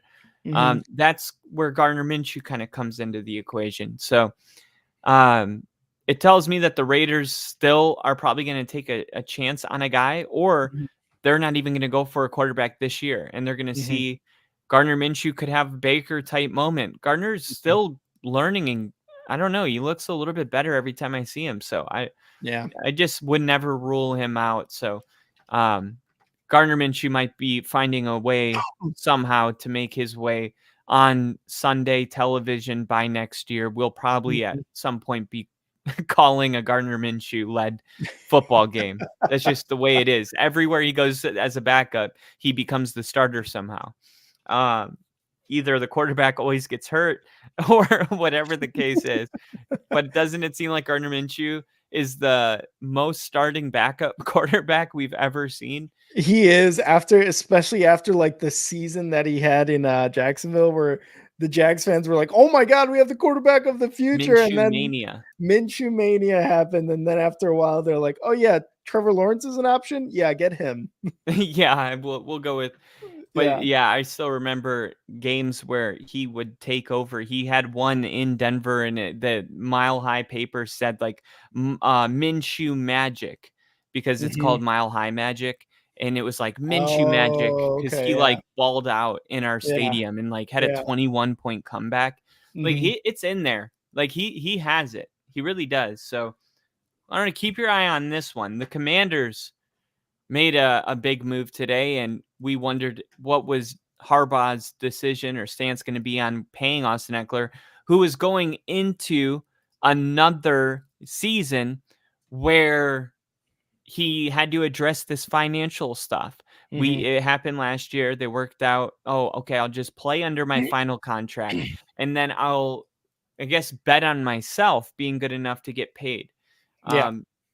Then in comes Harbaugh, and it's like, was it good enough for Harbaugh? We know he loves a good running game, and the Commanders signed him. So this is all really worth noting, that there's a lot of new coaching regimes going on and kind of taking an interest in what they like. And this is Dan Campbell's Commanders, and this is what Dan Campbell wanted to reach out and take something from the Chargers that Harbaugh didn't find as valuable. 2 years, $11 million, not a ton of money. No, it's not at all. And not at all. It's not as good as I think he hoped when he bet on himself last year. Exactly. And I mean, he was injured, but his production was just bad for Eckler. So it sucks, because Eckler for like 2-3 seasons before last year was one of those names where you were drafting him high in fantasy. You were expecting him to stay with the Chargers, to stay with Herbert, to really be that kind of backbone of the offense. And then he has the year he had last year. And unfortunately, like you said, Jim Harbaugh and the Chargers were just like, you know what? Kind of like what the entire NFL is realizing, like, we're not going to pay this guy. He's just not producing like we thought he would. The draft, no matter how far or how top 10 our draft pick is, we could probably get a guy that produces just as well on a rookie contract, if not better, so why go that route and paying him that much? Just let him free. And I mean, like you said, 2 years, $11.43 million. The Commanders just got rid of their other Gabe. Oh my God, what's his name? I forget. One of the running backs. It wasn't Brian Robinson. It was the other guy that was the RB2. So bringing in Oh, Austin yeah, Eckler, yeah. you know who I'm talking about? Yeah. Um, Bigger yeah, running back. Antonio Gibson. Antonio Gibson. Thank you. Yes, Antonio Gibson. So he just walked. So to bring in Austin Eckler, who has upside and low risk in terms of money that you're giving him, shit, why not make it a 2-year prove it deal? And I'm pretty sure he probably does have opt outs after the first season. I'm positive he probably has something like that, if not the Commanders. So 2-year prove it deal for either guys. Like I said, low risk in terms of money, high risk in terms of, or high reward on the other side there with Eckler. Yeah, and I'm trying to see if so I looked up the Chargers opponents for next year. No Commanders. No Commanders. No Commander. Yeah. That's always the best. I was wondering if he wanted to play for a team that was playing the Chargers or what, because it's so cheap that I have a hard time thinking the Chargers wouldn't offer him that money. So I Yeah. think he was just like, no, if I'm going to pay for a discount, I'm going to do it on a team that doesn't know me or I haven't done anything for them because I've earned the right Oh, I to see be what you're paid saying. more money as a Charger. Yeah. So if I'm Yeah. taking a cheaper deal, it's with a different team. Mhm. But yeah, dude, this is a big deal, and we'll see how Eckler does. It's Yeah. kind of sad that he was trying to get such a massive contract last year, and now he's playing for $5 million. But it's the NFL, 100%. Like I said, there is upside. He's closer. I mean, he's always going to be 29, I think, coming into this following year, this season in 2024. But we got to remember, this guy has good upside. In terms of receiving yards, he had, let's see, where was it? He had a ton of receiving yards. And back in 2019, he had almost 1,000 receiving yards. He had 8 touchdowns. 2021, 8 touchdowns, 600, almost 650 receiving yards.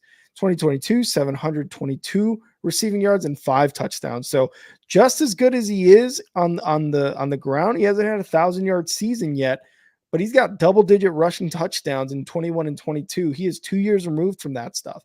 So there is definitely upside, like I said, with Eckler, but he's got to be able to prove it on this deal if he can make it to the next level. Again, he's not 30 yet, and really that's kind of where we see running backs fall off. And I think the Commanders know that as well, and that's why they gave him this 2-year deal. It's like, all right, let's see how you can do up until 30. If you can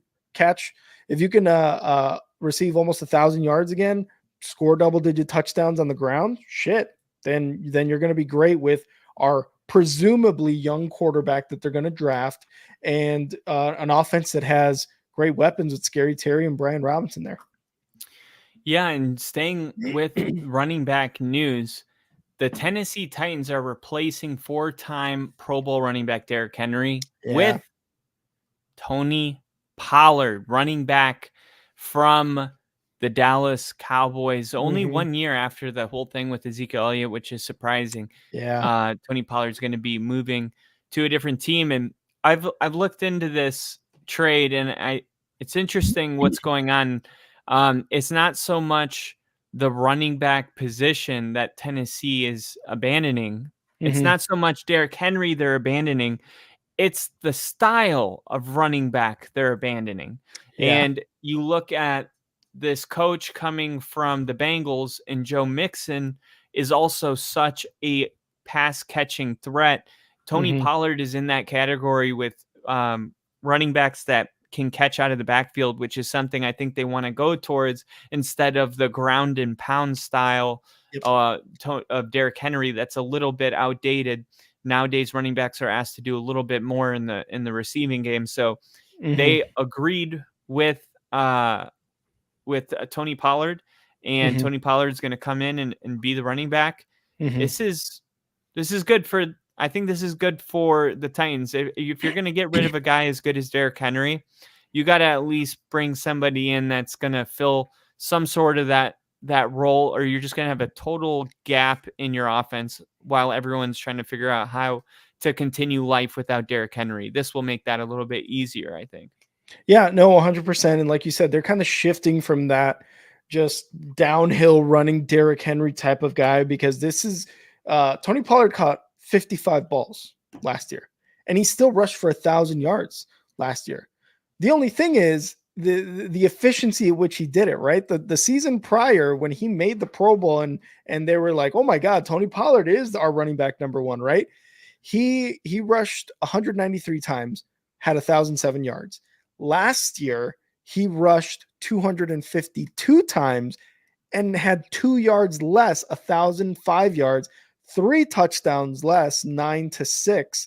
But his receptions went up about 16 more receptions, less yards, but that's because they were trying to. I feel like with Tony Pollard, he just took on a little too much. He's still 1,000 yard running back. Like this guy is still putting in the work. It's just at the efficiency that he was able to do it. Tony Pollard, obviously, back in 2022, just breakout kind of guy with Ezekiel Elliott still there, and like we said, what's his fucking Jones was like, yeah, let's get him running back number one. He's 25 years old. He's 26 now. Like we've got a few more years left in him. And Ezekiel Elliott is just on the decline.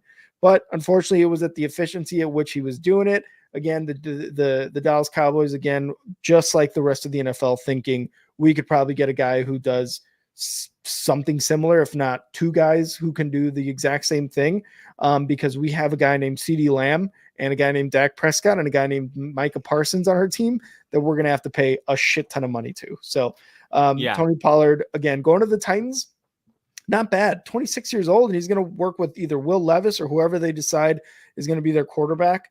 And like you said, a new approach for the Titans in terms of running game.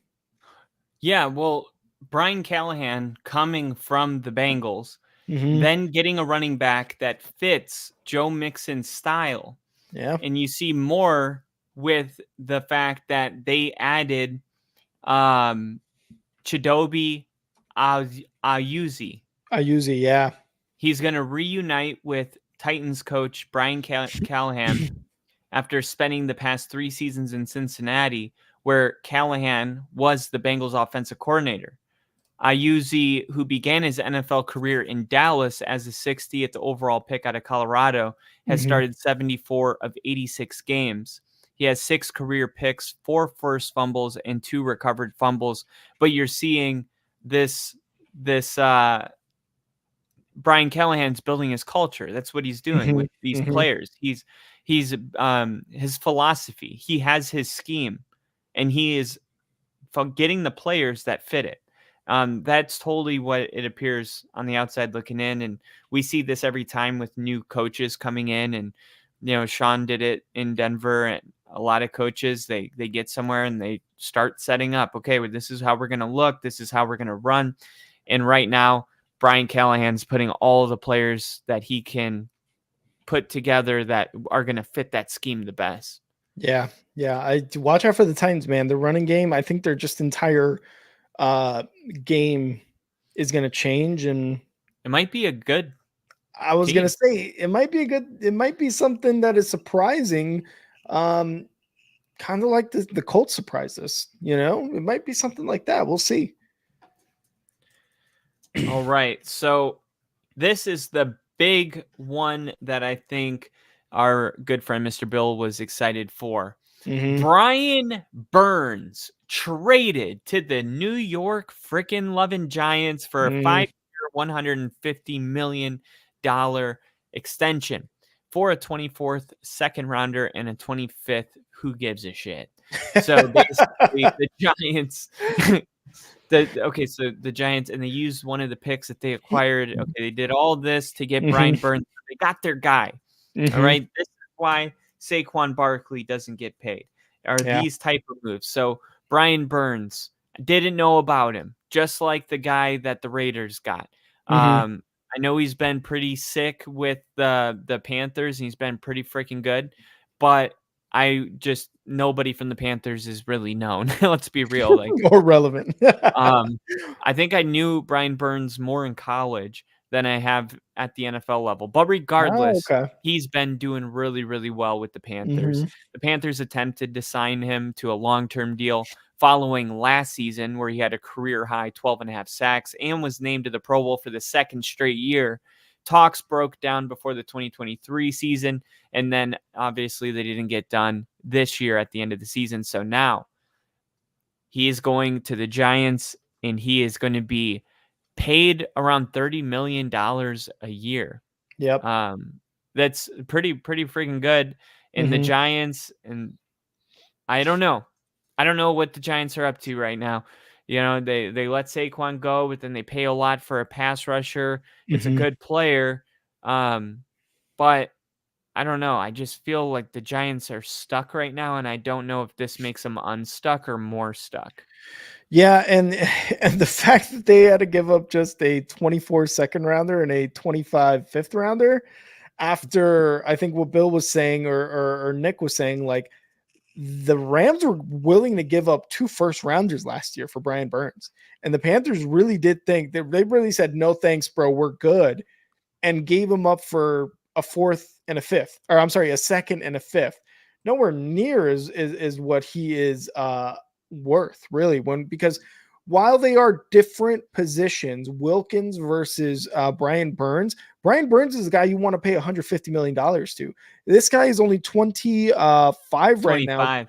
going to be 26 in 80 career games, 46 sacks, 151 solo tackles, and 8 forced fumbles. This is a guy, again, edge versus D tackle. I get it. The differences are there. Very different positions, very different skills that they have to learn, and very different things that they do. But this is the guy that you want to pay over $100 million to, because Brian Burns, still very young, probably has not hit his peak yet, and is just going upwards in value, in talent, in numbers. And that's exactly what you want. And Bill's saying that Schoen is focusing on the trenches like everyone wanted. Then I mean, if you are doing that, then perfect. I mean, you're going to get some O linemen, you're going to get some D linemen, and then build from there. So yeah, Bill's the fan, so he knows. But me, I'm kind of just as confused as you, because we look at big splashy offensive guys like, yeah, good move, versus the D lineman, offensive lineman. Well, he was amazing at Florida State, and I mean, that's why he was picked. Yeah. I think like 16th or 17th. He was picked super high. And then keep in mind, he was playing on the Panthers last season. So last season, his sack total was impacted because the Panthers were freaking 2-15. They couldn't hold a lead in the fourth quarter. They didn't have a consistent offense. So you're asking him to go out, and Burns probably burns out at some point in the season. So I think maybe with like teams that have minor player declines in performance, but they're on the league's worst team, are worth looking at extra close, because it was like that defense that we had 2 years ago. We could hold teams to under 16 points, which was more impressive when you understood that our offense was the worst in the NFL, and the defense was on the field for 90% of the game and still holding them under 16. Yeah. This is like the perspective that's worth looking at with Brian Burns, because it's possible that if he gets on a team that doesn't suck, his production, he's going to look like a whole new player. And they might feel like, hey, this is a chance to secure a guy that's 25 years old, that has the upside to being top 5 in sacks on our defense, and we can't pass up that chance. Yeah, 100%. We're definitely ready to make an impact in New York. And I mean, why wouldn't you want to go anywhere but Carolina? Let's be real, man. Like, you were probably excited to get Bryce Young. Take me home, Carolina. You were probably so excited that they drafted Bryce Young, but absolutely just torn up about DJ Moore leaving. And then you're just like, this is what I have to look forward to. It was like when he first put his uniform on, they were like, that's him? guy who's 5'6"? I never saw him in a uniform. What the fuck? And Bill's saying the defense now: Burns, Tibbs, Dexy, and Okereke. They need a safety, and I think as a Giants fan, he knows exactly what the Giants need. You also need a quarterback, Bill. You need a quarterback bad. I wonder what's going to happen, but again, like he's going to make an immediate impact there for the Giants, and that defense in New York going to be scary, man. It's going to be a scary defense for sure. Yeah, dude, there's a lot. So Dak Prescott, sorry, I wasn't planning this at all. But Prescott, in response to assault claims, accuses woman of plot to extort $100 million from him. What the fuck? This shit does happen. So, it's just not very common to hear about it. That's the thing. It's like, it happens. Sometimes it's our fault, the men, because we're thinking with our other head. But but this whole story I know absolutely nothing about until just now. But Dallas Cowboys quarterback Dak Prescott filed a lawsuit today in which he accuses a woman and her attorneys of attempting to extort $100 million from him. According to the lawsuit filed in Texas, Prescott is seeking monetary relief in excess of $1 million, and he is committed to donating any such relief to the Joyful Heart Foundation or another like-minded organization. Wow. In January, Prescott received a letter from Arlington, Texas attorneys Bethel and Yoel Zahi on behalf of a woman accusing Prescott of sexually assaulting her in February of 2017. According to the suit, the letter stated, despite the tragic events, she is willing to forego pursuing criminal charges along with disclosing this information to the public in exchange for compensating her for mental anguish she has suffered. The woman's damages are valued at the sum of $100 million. ESPN is not naming the woman because she is a victim of sexual assault. Fair enough. Yeah. Mr. Prescott, a new father to a baby girl, has great empathy for survivors of sexual assault, his lawyer said in a statement. This is cray-cray. It goes on and on and on, but you can only imagine it's both of the lawyers having a perfect statement, because that's what they do. That's insane. And you're right. Like it could be either way. Dak Prescott could have done this shit. This lady's probably just looking for money. Until the truth comes out, you just never know. Like those are two consenting adults to whatever happened, and they have to tell their truth, and the courts are going to decide. But that's $100 million is an insane amount of money. And keeping it with the free agency, the Bengals just released Joe Mixon and reached a deal with Zach Moss, running back from the Colts. This is kind of similar to what the Packers did. It released Aaron Jones and got a running back immediately. The Bengals do it. And Zach Moss, who, man, the connections are all kind of weird. You know, we should make a video of running back musical chairs. And running backs just hear the music, and Zach Moss sits down real quick in a Bengals chair. He's like, damn, that's crazy. But the Bengals released Joe Mixon, and Zach Moss, dude, he was the number one running back in the NFL before Jonathan Taylor re-signed. And this is a star. Like Zach Moss is a star. And the Bengals released Joe Mixon, who is maybe a little injury prone, but kind of consistent when he's on the field. Really great running back. But Moss is only 26 and he's coming off a breakout season. This seems like a good move for the Bengals. It's never easy to lose Joe Mixon. He did so much for the franchise, and he was underrated. He was a top 5 running back, maybe the most consistent running back in the last 6 years in the NFL. And he's just gone. So wherever he ends up, I'm going to be really interested to know. But Zach Moss is definitely a really solid replacement that could give Colts fans a reason to be excited about the future. Bengals fans? And Colts fans, because they want their boy to do well. No, they want their boy. That's their boy to do well. That's what I meant. Exactly right, Ginger. That's her boy. And he says that. He says Zach Moss is awesome. In here. Yeah. Said Zach Moss was awesome for us last year. What's up with the purple? Where's your picture? I guess he changed it. I Ginger, don't did you like the change it on ginger. I you? don't like change. How dare you? I'm getting How old dare and my you? openness is decreasing. I need you to calm down. Change. Zach Moss, you're 100% correct. Like Ginger said, he was awesome for us last year. Obviously, the Jonathan Taylor thing kind of just not necessarily derailed his season, but you got to go with Jonathan Taylor there, right? And Zach Moss kind of suffered from being on the Bills, who just generally had a very bad running game until they got what's his name, Cook. Dalvin Cook or Cook. James Cook. James Cook, yes, they were just notoriously bad at running the ball until he got there. Zach Moss, like you said, 794 yards total last year, and that was with only 8 games started. That was his total for last year, but 8 of the games he started. Could you imagine if he starts all 16 games? Like he probably has 1,000-yard rushing season. Oh yeah, all day. He had 5 touchdowns. Like he was very good. Obviously, Joe Mixon. Oh God, I don't know. Like Joe We don't Mixon, know though. Zach Moss might be like, yeah. Like I can you replace Joe Mixon? Probably. I mean, Joe Mixon had 1,000-yard season, I believe. oh no, he had one like every year. Did he really? Let me double check his stats. Yeah. No, yeah, you're 100% correct. 2018, 2019, 2021 when he went to the Pro Bowl, and then just last season, 1,034. There was 3 seasons in there sprinkled where he had less than 1,000 yards. His 2021 season, by the way, 13 touchdowns on the ground. So can you replace Joe Mixon? Yeah, probably not. It's going to be tough to replace a Joe Mixon type like that.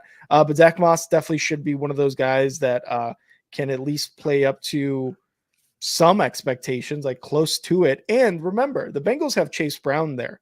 Who's going to be a second-year player. He showed some flashes last year. I mean, a guy who was at the University of Illinois, from what I remember, was getting very, very close to Heisman consideration. But we all know the Heisman goes to quarterbacks.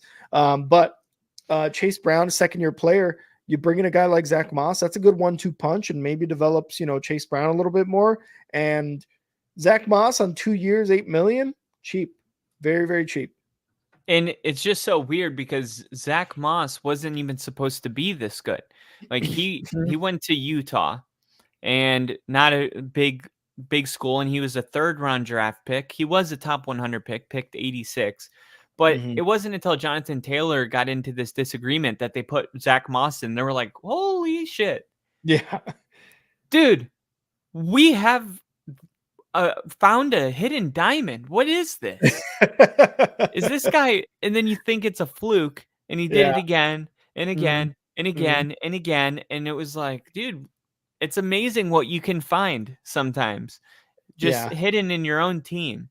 And I was going to say, and this is exactly why teams are not paying running backs, man. You get a random Zach Moss like this, like, sure, why not? Yeah, we'll ride it out with Zach Moss, and why not? I mean, but it's just funny because if he weren't drafted in 2020 and let's say he didn't have his breakout last season, but he had it 3 seasons ago, the Colts would have been in a position where they could have had Jonathan Taylor and Zach Moss. That would have been a nasty dual threat. Yeah. But because he was drafted in 2020 and he was up for a contract this year, it just happened he broke out right as he would need a new contract, which for him and his agent, perfect timing. Yeah. It was the perfect time. It was the only time. This is a guy that if Jonathan Taylor didn't have these contract negotiations last year, could literally be somewhere on a team that we don't even know, or a practice squad.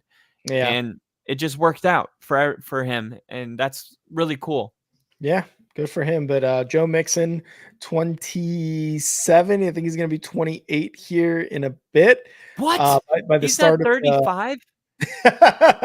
Which is weird, right? But I mean, again, he's getting to that age where you're just like, his past success. I think he's a guy that you pay close to maybe DeAndre Swift, David Montgomery type of money, 18 to 24 million for a few years, 3 years or so to get to 30. And you kind of hope on his, past success that he's able to recreate at least some of those 1,000-yard games or seasons. I'm sorry. And I mean, he had 52 receptions last year, 60 the year prior, 42 his Pro Bowl year in 2021. Like, this guy can come out of the backfield and catch some balls and be, and get some good yardage off those. So I think he's up there. I think he's going to find a home. I'm just not exactly sure where. All right, so to give you a quick update, here are the top 10 free agents available after today. Danielle Hunter, edge rusher, most recent team Vikings. Calvin Ridley. Bears. Where's Calvin Ridley going? The Bears? No, fuck no. Well, I don't know. Danielle Hunter, maybe. Because Daquan Jones from the Bills is next, and Patrick Queen from the Ravens, who most people believe Patrick Queen is not the star on your team, but he's the guy that if you already have the star and you add him to your team, goes off. He needs a star, but he can be a star if you have one. Then Tyron Smith, offensive tackle from the Cowboys. Darnell Mooney with the Bears. Justin Simmons with the Broncos. Somewhere out there somehow, Chase Young is still looking for a home. Chase Young, man, if you can get him on your team, like, I wish we could. You have no money, bro. I know. I hate being broke. Josh Reynolds with the Lions. That's worth keeping an eye on. That would be a good one. Jadeveon Clowney, who is going to just keep getting one-year contracts with the Super Bowl favorite every year. Yep, every year. And he's never going to win one, unfortunately. So, do you want to do the Well, hold on. We have two more before we get there. I just want to quickly talk about them. At this job. We have T. Higgins requested a trade. Oh. He got franchise tag, but he requested a trade. He wants something long term, which, I mean, if you're T. Higgins, of course, why not? Why wouldn't you want something long term? This was big news. I didn't even mean to gloss over this. T. Higgins says that, so you could tell that the communication was one way. It was like, hey, we'll do a franchise tag, but we want to get a long-term deal done. And T. Higgins said, hey, I want you guys to be invested in me long-term. And the only reason I took the franchise tag is because of the good faith that we would get a deal done. And since the franchise tag, they haven't even cared. It's not a priority for the Bengals. And T. Higgins said, really? All right, then I demand a trade. So we see these this is why we say nothing's for sure until it happens, because these are the type of things that go on. We just see that, T. Higgins is franchise tag. He must be happy. He wasn't. And he definitely wasn't happy when the Bengals didn't make it a priority. So I think these are the type of situations where sometimes it's irreputable. Like you can't fix it, and T. Higgins is going to end up on another team. If he does end up on another team, he's a wide receiver 1, right? On any team pretty much besides like 3. Yeah, definitely. And Jinja, I know you said you haven't watched any off-season stuff. Definitely rewind this episode. We go through most of the major names, and we obviously have a ticker down there to kind of talking about some of the other minor stuff. But definitely rewind this episode and take a look. Kyle, yes, 100%. This guy, because of injury last year, he was already on pace to probably match his numbers from the year prior, over 1,000 yards receiving. T. Higgins had 1,091 in 21, 1,029 in 22, only played 12 games last season. He had, 4 more games. You had that. He already had 656 and 5 touchdowns. He probably could have surpassed his touchdown total in his career, which is 7. And he probably would have had, again, a 3rd season in a row with 1,000 yards. So are you saying, is he a wide receiver number 1? Absolutely he is. 100%, no doubt about it. He's a wide receiver 1 on really any other team.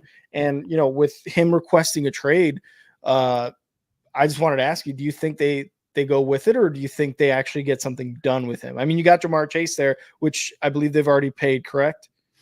Yeah, well, the general manager said that the Bengals are a better team with T on it. So they want to get a deal done. Now the question is like, I guess that's what keeps it an unknown, is like, how pissed off is T. Higgins, and what is that negotiation? What's it looking like right now? And those are the things that we don't really know, but Yeah, I think if it's not going well, T. Higgins definitely could be on another team. But I think with the limited information that I know, I would say I wouldn't be shocked if they can get over this and T. Higgins can get a deal tomorrow with the Bengals. I wouldn't be shocked either way at Yeah. this point. But when you demand a trade, it's like sometimes you're demanding a trade because, and this is the original meaning of a trade, is fuck you, I will never play for you. Yeah. But then we have like, I'm demanding a trade to get the negotiations further along, Mhm. like unfollowing your franchise on Twitter, or X. So X. yeah, uh, who knows how serious this is? Well, I guess we'll Mhm. know in the next couple days, probably. Yeah. I Um, mean, and when you got a guy like Joe Burrow and Jamar Chase there, you definitely want to keep those 2 guys there, especially when you're kind of going on the cheaper side for running backs. Your 2 wide receivers got to be some of those guys. Right. And the biggest news today was probably the Commanders' offensive guard, Nick Allegretti, reaching a deal. This is a huge deal worth $9 million guaranteed. It's a 3-year, Ooh. $16 million deal.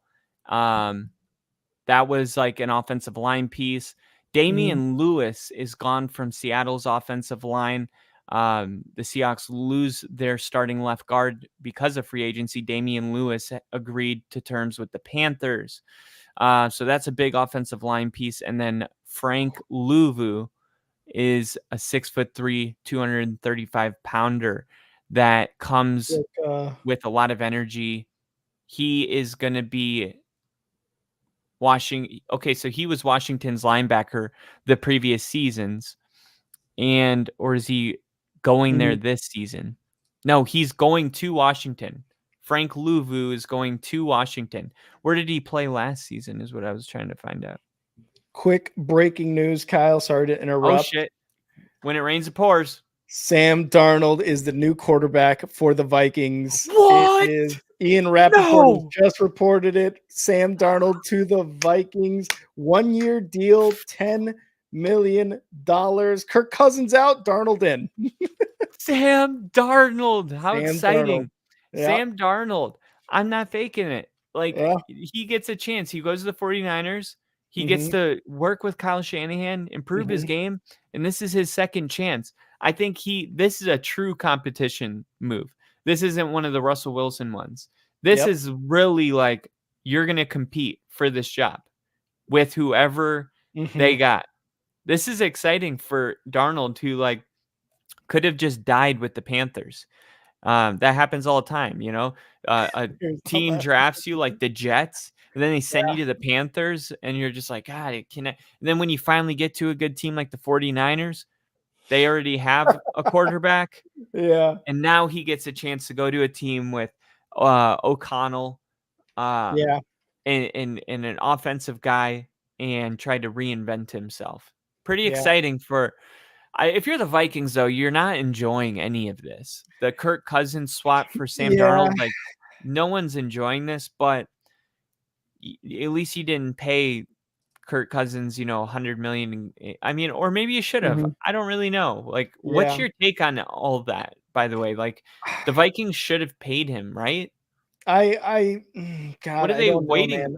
I really What's out there that they want? They can't I get the pick. But I really don't know. You saw the year that he was healthy with Justin Jefferson as their running back, Dalvin Cook Justin Jefferson at wide receiver, Dalvin Cook at running Right. back.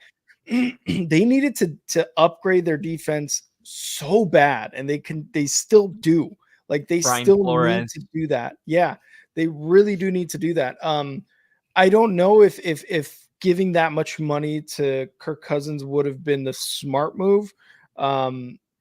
But again, what other options are out there? What else are you going to do? Obviously, Sam Darnold was one of those guys that earlier before we started the stream, Sam Darnold was weighing offers between them and your Broncos. Actually, was one of the teams that he was weighing options on. So I don't know if you're the Vikings. Do you want Kirk Cousins? He might be one of the top 10 quarterbacks, probably in the league. Really, when you look at numbers and what he's able to do, I really just don't know. Edub, see ya. Good night. See you next time.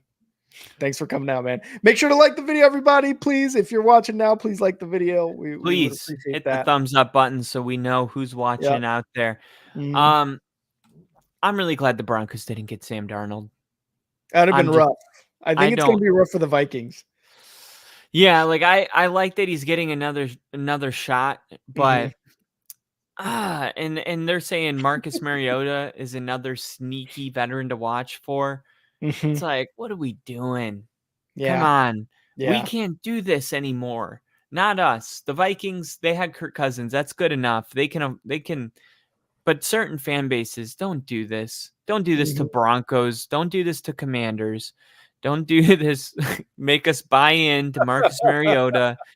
We're not buying in. We're not buying in. Or Jared Stidham. I'm sorry. It's just not going to happen. But for the Vikings, I just don't know if it was the right move. Like, it seems like they're trying to get a whole new identity. Like Brian Flores, remember when the Vikings won 5 games in a row? They started like 0-4, but then they won 5 games in a row.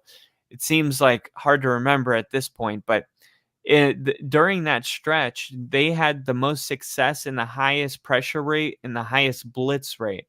So Brian Flores was starting to get his hands on this defense, but it was kind of like Sean on the offense. It went from 32 to 15, still needs work. The Vikings went from worse to middle as well. I think one more year with Brian Flores and they can really get this defense going, because it takes years to get the players you want and all that. But now that they've said bye to Kirk Cousins, it's like, what are you doing? We're not rebuilding. Right? That's what I'm saying. Like, we're not in a rebuild. What is Justin Jefferson thinking right now? Like, Sam Darnold's my guy? Like, is that really what we're going with? You know, I don't know what other options the Vikings really had. It's like Matt Leinart when he got traded later in his career, another USC guy, where it's like, we're not buying in, but fine. Yeah, I'm not buying a jersey. I'm not buying a jersey. I'm not gonna say I love you. But yeah, man, I don't know what else the Vikings could do, because like you said, it's not necessarily a rebuild. But it's not really necessarily like a reset. It's not a retool. It's not, we're gearing up with some big pieces for the Vikings either. It's just like regret. It's regret. Absolutely it is. I mean, are they going to run it back too? Like, if Sam Darnold wasn't the guy, they're going to run it back with fucking Jaron Hall or whatever his name was, that rookie that you know what I mean? So I don't know what the Vikings could have done. No, the rookie guy that they had who got injured, and then the Pastronaut had to come in. Oh God. Oh, Jaron Hall, I think, something like that. No. Or even that sounds close. Even the other guy, and another former 49ers quarterback that was there last year. So don't forget about the Lions backup quarterback that's ready to go at any point, Hendon Hooker. Oh, Hendon Hooker. Yeah, you're right. He was like, a lot of people thought that, I trust their opinion. They thought that Hendon Hooker was the best quarterback in the draft last year, but because of his injury, his stock went way down. But now he's like sitting behind Jared Goff, and there's no pressure. Like, watch out. This is how great quarterbacks are developed, especially when they already had that ceiling he had. Like, when we see Hendon Hooker take the field for the first time, I expect it to go better than people expect. Like, definitely. But Kyle, the Vikings are like the opposite of that right now. They're very much the opposite of a team retooling and really just upgrading. But Kyle, let's get into it. Top 5, no debating. Top 5. Top 5, Kyle. Top 5. We're going to do our top 5 of best free agent signings. Kyle and I just went through basically all of them. Free agent signings, extensions, guys who were tagged, whatever the move was. Kyle and I are going to go through them and rank our top 5. You guys thought the top 5 was only an in-season thing. Wrong. You're wrong. First of all, you're wrong. It is an off-season thing. Kyle, do you want to go first, or would you like me to go first? I'll go first. All right, bitch. Oh. Fine. You want to go first? No, you got it. All right. At number 5, It's got to be Chris Jones re-signing with the Kansas City Chiefs. I mean, Ooh. one of the best in the game. Definitely a player that would have had no problem finding a home somewhere else, but getting him to commit to Kansas City, the Kansas City's trying to win 3 Super Bowls in a row, something that's never been done before. I think they understand that Chris Jones is more of a reason that they will get there and a reason that they won't if they don't have him. I mean, he's that big of a difference maker. So you've literally kept your legacy alive with re-signing him and the potential to break history by re-signing him. So it's got to make the top 5. I like it. I like it. My number 5 is going to be Michael. What? Bill thinks it's funny that we're doing a top 5 on free agents moves. No. It's because Nick said top 5 signings, not Ken Darnold. All right. I was like, are we ridiculous? Are we being ridiculous Oh, right now? Let us know. Look at us. We are ridiculous. My number 5 is going to be Michael Pittman Jr.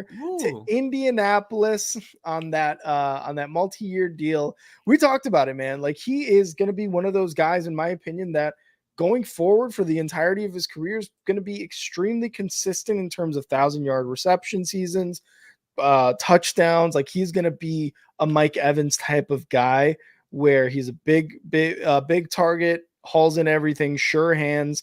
I wouldn't be surprised if he's got a couple Pro Bowls here in the near future off this deal. So my number 5 is going to be Pittman Jr. to Indy. All right. At number 4, it's a tie between Kirk Cousins and Baker Mayfield. Oh, really? Both in the same division, both secured the quarterback position.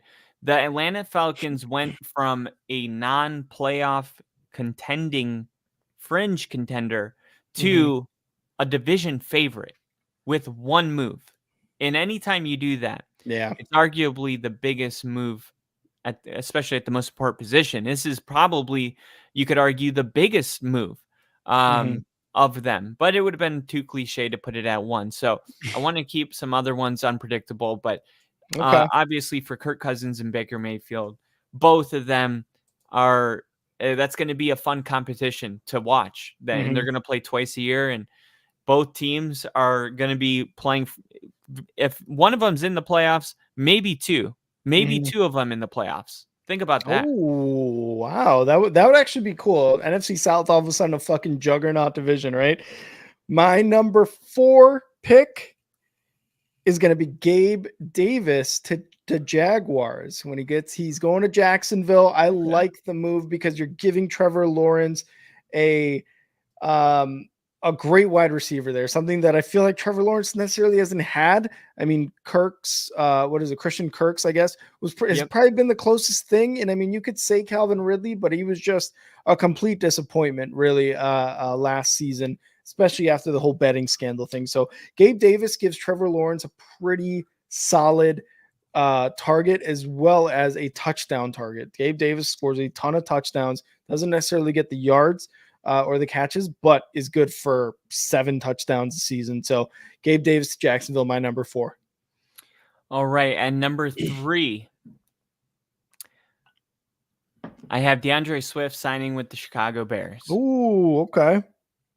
I think for DeAndre Swift, he's ready to be a 3-down back. I think as far as the Bears go, 3-year, $24 million. This is $8 million a year. You're getting really decent value for a guy that you have probably come to the conclusion in your draft rooms, in your film rooms, that he is just as good as any starting running back in the NFL, but you don't have to pay him as much as those other running backs. That's a steal for the Bears. And they have secured a position now with elite talent and put somebody back there that can take over a game and really be a compliment. And what you got to do is shape the offense. If Justin Fields isn't the quarterback, what does it look like with Caleb Williams? Maybe DeAndre Swift is a part of that new identity. The Bears come in and steal a running back that's 25 years old, and they pay him less than market value. Number 3. I like it because it is the Bears. My number 3 is going to be Chris Jones Jr. back to Kansas City. And the reason being is the Kansas City Chiefs just came off 2 Super Bowl wins in a row. The defense was the reason they made it as far as they did. Sorry, we keep hitting at the same time. I thought because you were talking that you were. Yeah, I should have done it. Yeah. But it is the defense is the reason they were able to go as far as they did and win the Super Bowl. Chris Jones was the integral part along with L'Jarius Sneed, which is something that the Chiefs need to figure out. But Chris Jones back to Kansas City, man, a huge move, definitely a top 3 move within the first couple days of this free agency tampering period, whatever you want to call it. At number 2,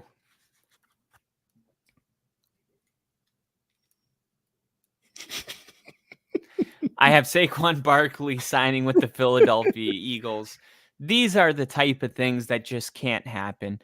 We have to be able to pull together as an NFL community and prevent these type of things from happening. No one should be that good. No offense should have an entire Pro Bowl roster. AJ Jones, AJ Brown. Yeah. On the other side, you have wide receiver. What's his name? Devontae Smith out of Alabama. Yeah, Devontae Smith. Goddard. Tight ends. And now you're like, it's like the Eagles have found these creative ways to just slowly one up. We go Kenneth Gainwell to DeAndre Swift, then we go DeAndre Swift to Saquon Barkley, and it's like they just keep stepping up, and somehow they continue to land. It seems improbable that a team this loaded could continue, but they're making all the right moves. They're bending the salary cap just the right way to be able to hit that spot where the Eagles end up coming with the best roster in the league. Oh, they end up coming. Love it. That was really my number 2, and Kyle's gonna love this. Russ to the Steelers on the 1-year, $1.21 million deal. This is great for both parties. Let's be honest. And Liam Wolf, our Steelers fan, is gonna love it too, because again, the money's great for the Steelers to have Russell Wilson. Yes, he's had 2 very bad years, but to have Russell Wilson on $1.21 million for 1 year, like, awesome. 2, the Steelers again went to the playoffs last year with Mason Rudolph, Mitch Trubisky, and Kenny Pickett all starting games. At least now you get a guy who can play the position a lot better than all 3 of those guys as of right now. So to me, this Russell Wilson to Pittsburgh move, it's great for both sides, the money and Russ as well. Broncos country. Let's weld. What did you say? Those towels. Those keep them towels. Be terrible. Be terrible. Towel. Stay terrible. Wait, we can just rewind it. It was good. It was good. No, that's a great one. You're right. Yeah, I mean, Steelers Nation. Let's weld. No, it's got to be like side, wide, tight, shied. Kyle is really, he's in it. He's in it right now. Steelers country. They lied. I'm not that good. No, I'm kidding. Nope, he's not. Okay, at number 1 of my power rankings and the best move that happened is going to be a move that you're going to go, oh, really? That's the one? But you know what? This is the same player that consistently puts up very, very, very great numbers, and people go, hey, this person's always so underrated. And it's like, no, they're not. Yeah. But then nobody ever puts them at 1. The sneaky, but shouldn't be sneaky, best move that was made by any team during the free agency period was the Tampa Bay Buccaneers' decision to re-sign Mike Evans to a long-term contract. This is the Baker Mayfield connection. He went out and said, Mike Evans said that Baker was an elite quarterback. this is not just anybody. This is a Hall of Fame wide receiver that's played with Tom Brady, and you were able to keep them both on the same team. Mike Evans is going to continue to have a great year if he can stay healthy. But the fact that Tampa Bay was able to keep this, that's the offense right there. Like Baker, Mike Evans. It's like Travis Kelce and Patrick Mahomes. Like you got to keep that duo going. You got to keep it together. And the Bucs were able to do both of them. They were able to get Baker and Mike Evans, and I'm glad they didn't get greedy and only decide to do one of them and leave one of them hanging. Either Mike Evans without a quarterback or Baker Mayfield without a weapon. They were the right team. They went to an NFC championship game almost. Like this team is ready to go, and they did everything they needed to do to keep it together, which is not easy to do with all the people that were up for contracts. Tampa Bay is going to be competing next year.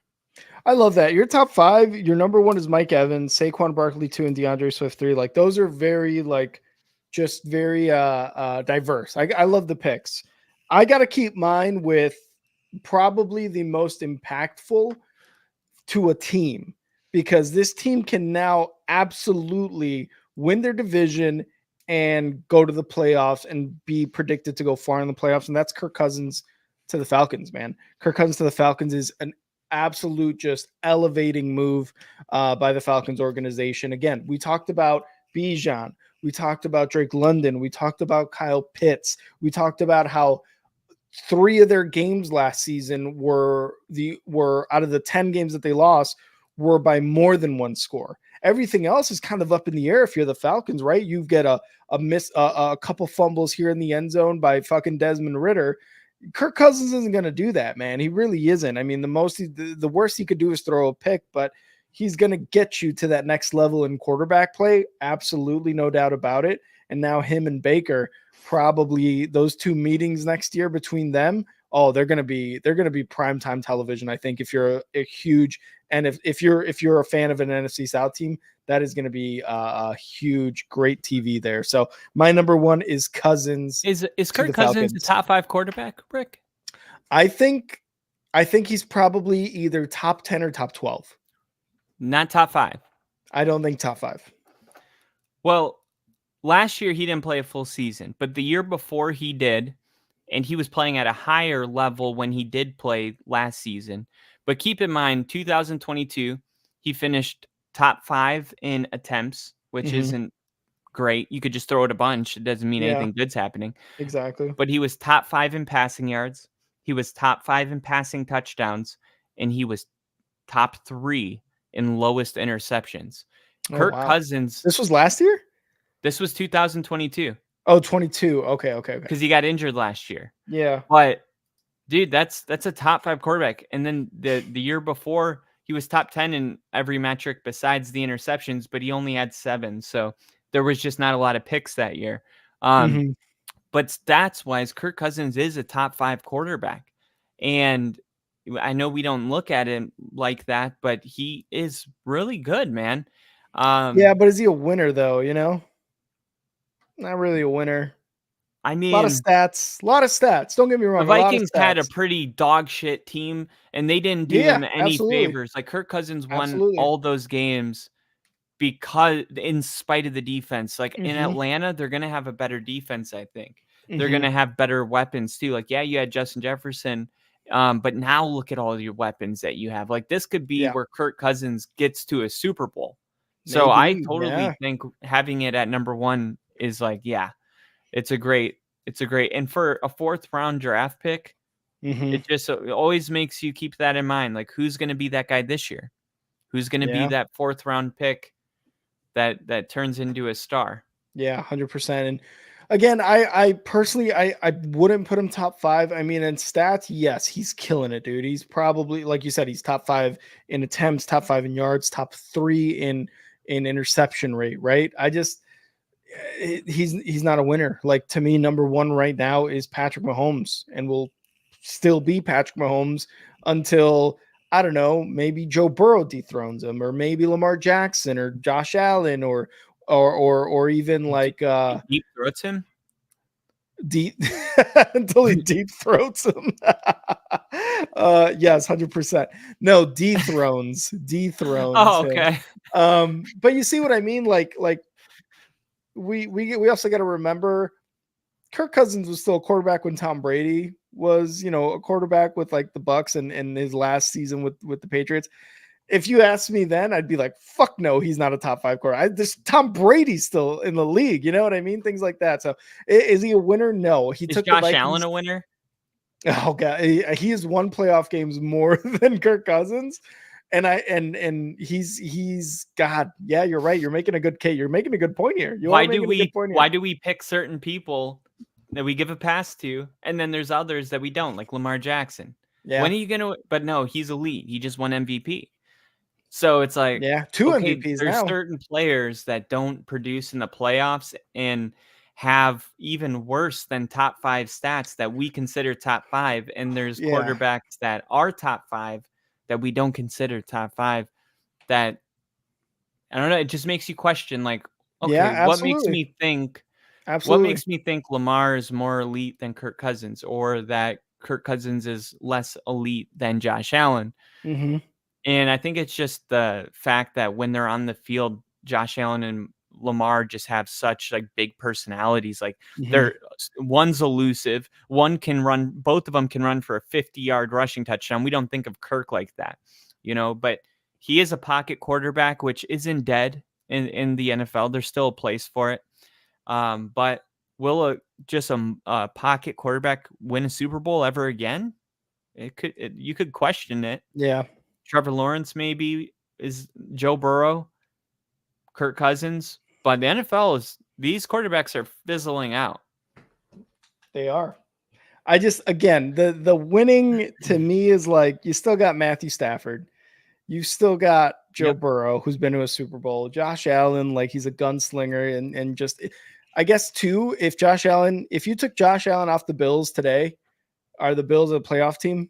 No, right? Like I think that is so. Also that is all. Yeah, me neither. I really don't think so. I also think that has to do a little bit something with a possible top 5, top 10 quarterback. Like, are they that good where if you take them out of their current team and put them on another team, like what's the difference there? I mean, I'm over here saying that Kirk Cousins on the Falcons is already an immediate elevation at the quarterback position. And yes, I think he's a top 10 quarterback, top 12 maybe, but on the Falcons, they're a playoff team next year. They just are. Like I said it last year when the Saints got Derek Carr, and I think I'm going to say it. I'm going to say it this right now.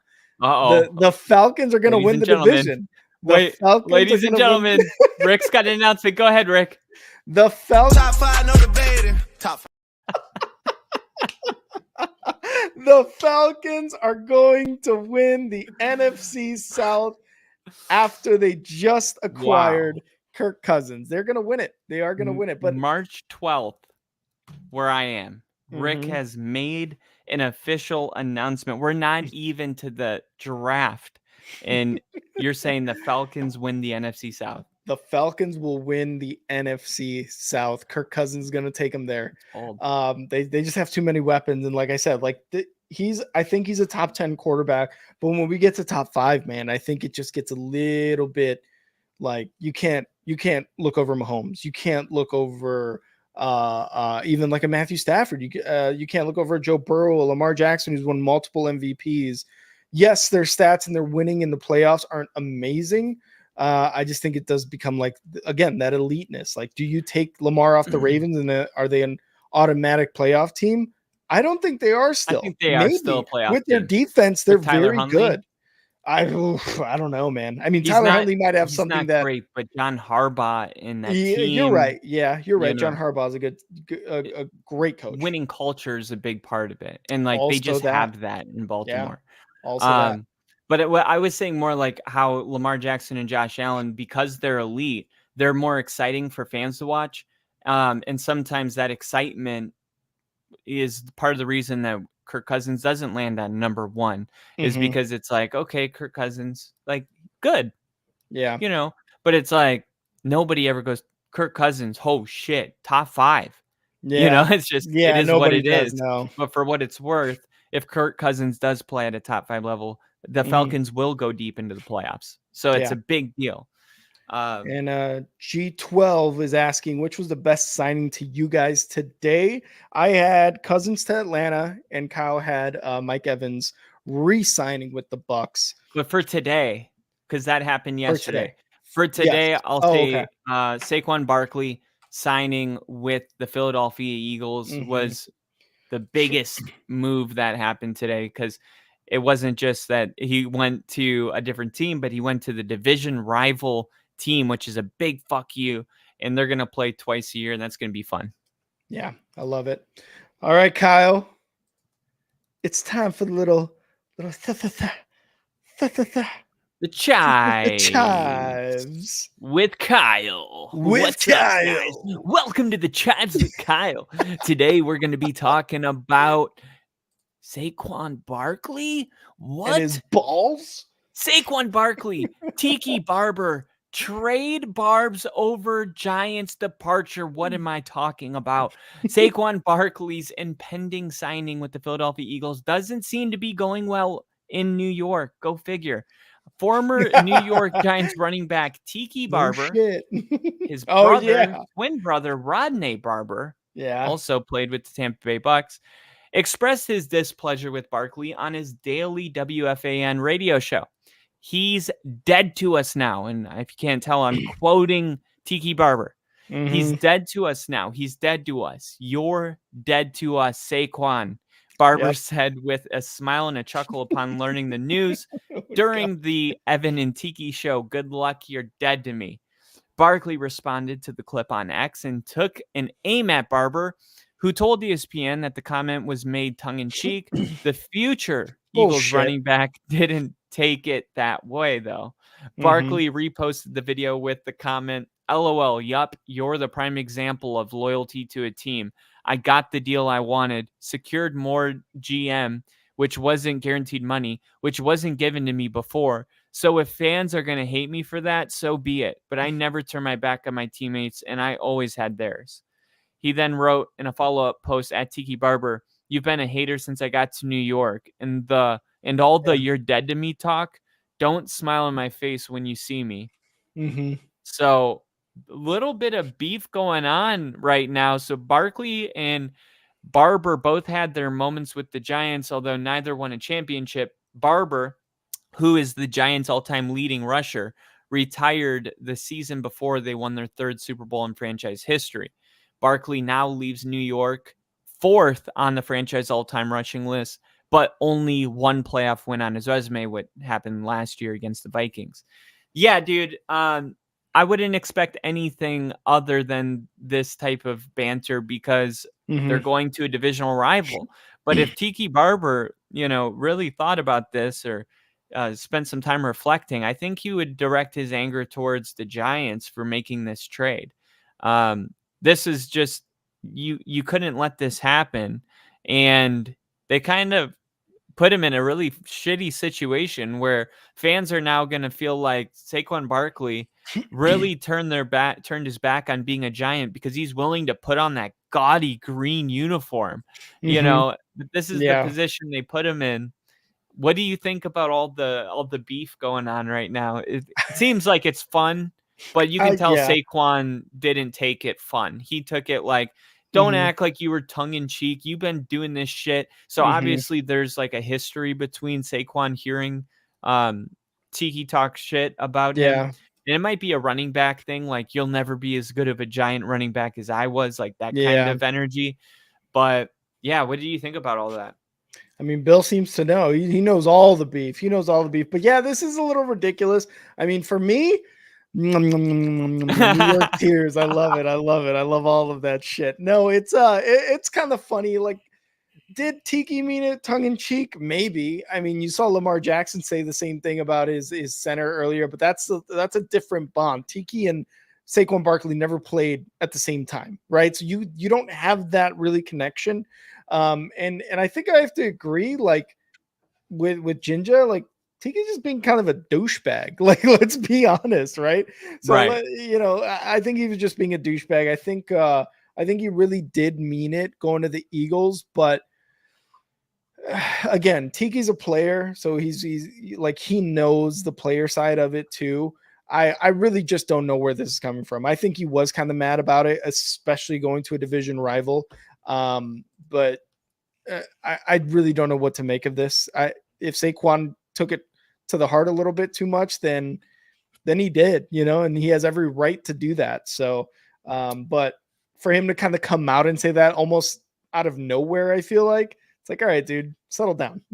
Well, it's not like Barkley doesn't have connections to Philadelphia, because he did grow up in Pennsylvania, and he even grew up a New York Jets fan. So where he's moving to right now, he grew up in Lehigh Valley. It's about an hour and change from Philly. So he's going to be able to now like go home on a bye week or his day off, and see family and stuff like that. So, I don't know. Like, I always think about that because me and my family are kind of close. So, if I was an NFL player, it would definitely be something that I would always be considering, like, oh, what family members live in that area. So for Saquon to be able to return home, I'm sure he's got a ton of connections, and Philly's going to definitely embrace him. And then he's going to get a chance to fucking make the Giants and Tiki Barber feel real shitty twice a Yeah. year. Absolutely. Absolutely. Well, that was the episode today, guys. It was just an incredibly wild Monday. I mean, we had news last night. Russ, Chris Jones. We talked about the Mike Evans, or we read about the Mike Evans stuff. All of that was going on, and yet today in the morning, it got even crazier with all the signings, the releases, the trade requests, all sorts of stuff. So this is going to continue. This is technically the legal tampering period. It's not even really the start of free agency yet, Ooh. which is weird because they should just call it free agency starts today. Legal tampering. Legal tampering. I get to be a criminal legally. Tampering with consent. Legal tampering. Tampering with consent. I love it. And I just want to thank all you guys who tuned in today, again, through X, through Twitch, through YouTube. Make sure to throw a like on the video. Make sure to follow, make sure to subscribe, tell all your friends, tell a bunch of people that you don't even know, strangers on the street, just like Kyle is doing. Definitely do these weird motions with your hands. So go ahead, let everybody know. And again, thank you guys for coming on onto the show today and just, piecing all this crazy Monday of free agency with us today. Yeah. Thank you guys for being here. Everybody that tuned in, if you stayed and hung out, please hit the like button on our video. It's a small thing you can do that actually helps our algorithm out and gets us out there into the world. We've been doing better than we ever have. So just want to thank everybody that's been watching this and being a part of it. And the NFL, I don't think there's going to be a day crazier than today, but we'll be here for it all, no matter what. We will. And if you want to go follow us on X, you can follow us right up there at Only Football Pod, at NFL with Kyle, and at And Now Rick. And if you want to follow our other YouTube pages, which Kyle and I are both going to be starting, you can check out our names right there. At Yo, I'm Rick. Kyle, how about you? Kyle Kitzman, Kitzman. Yeah, check it out. Appreciate the drip. Comment, Nick and Jinja. Always a good time having you in here. Bill, better days ahead. Better days ahead. And right before we end, Kyle, I sent you a message, but I did because I didn't want to throw you off guard, and I did want to talk a little bit about this because it just recently happened right before the weekend. But a friend of mine that I knew about 10 years ago, we met about 10 years ago, recently passed away. And back when I was doing Big League Chicago, I had him and another one of his friends on the show with Big League Chicago. And it was cool because I hadn't seen him in a couple of years. I was doing my Navy thing. Obviously, Kyle and I were both in the Navy. So I was doing my Navy thing, and it was really cool to kind of connect with him on the podcast level. He was doing his betting thing, his own podcast, and him and his friends were doing that. But he recently passed away on Friday. I got the news on Sunday morning. So I was kind of just a little rattled, but I did want to give him his, just a shout out, just because it was tough for me. It was a little tough for me almost all of Sunday. I was just not myself. So I did want to give him just wanted to say a few words that he was an awesome guy. Someone I knew again for almost a decade. And we kind of crossed paths with our podcast work, and it was great to kind of reconnect with him. But I am going to miss him quite a bit. And, he made an impact on my life. I think everybody has friends that makes impacts on their lives, friends, family members, whatever. So when they pass away, it sucks. It really does suck. And for it to happen to a guy who was probably like 5 or so years younger than me, it's even worse, because you kind of look at your own life and you're just like, wow, that just happened so suddenly that you don't necessarily know what to think about that. So I just wanted to kind of say my piece on him, and I hope his family is okay. Prayers up for his family. Prayers up for everybody who knew him. There was a large group of us that knew him back in Chicago. And yeah, I just wanted to say my piece before we ended the show. And Kyle, again, I didn't want to kind of catch you off guard with that. I sent you the message. I just didn't know if you looked at it, but no. Sorry for your loss. And as yeah. we've talked about this offline, but I'm always here. And for you guys too, always know that this is a community. Like when you join this channel, you join a community. And if you guys are ever going through something too, you don't have nobody. Like you at the very minimum have us on this channel. And sorry to hear that. It's I appreciate it. always tough to lose. Actually, today's the 1-year anniversary of my grandmother losing, and she was an awesome person. So Exactly. Yeah, exactly. Again, you lose people and they make a big impact on you. Obviously your grandma's a huge impact. So his name was Josue. We called him Sway back in Chicago when I met him. Super Smooth Sway, we used to call him, because he used to make songs, and one of them was Super Smooth, and we called him Super Smooth Sway. So Super Smooth Sway, this one's for you, man. Appreciate your friendship, appreciate everything you did, and just, appreciate all the time we spent together. But all right, everybody, thank you for all the condolences in the chat as well, and we'll see you next time. See ya.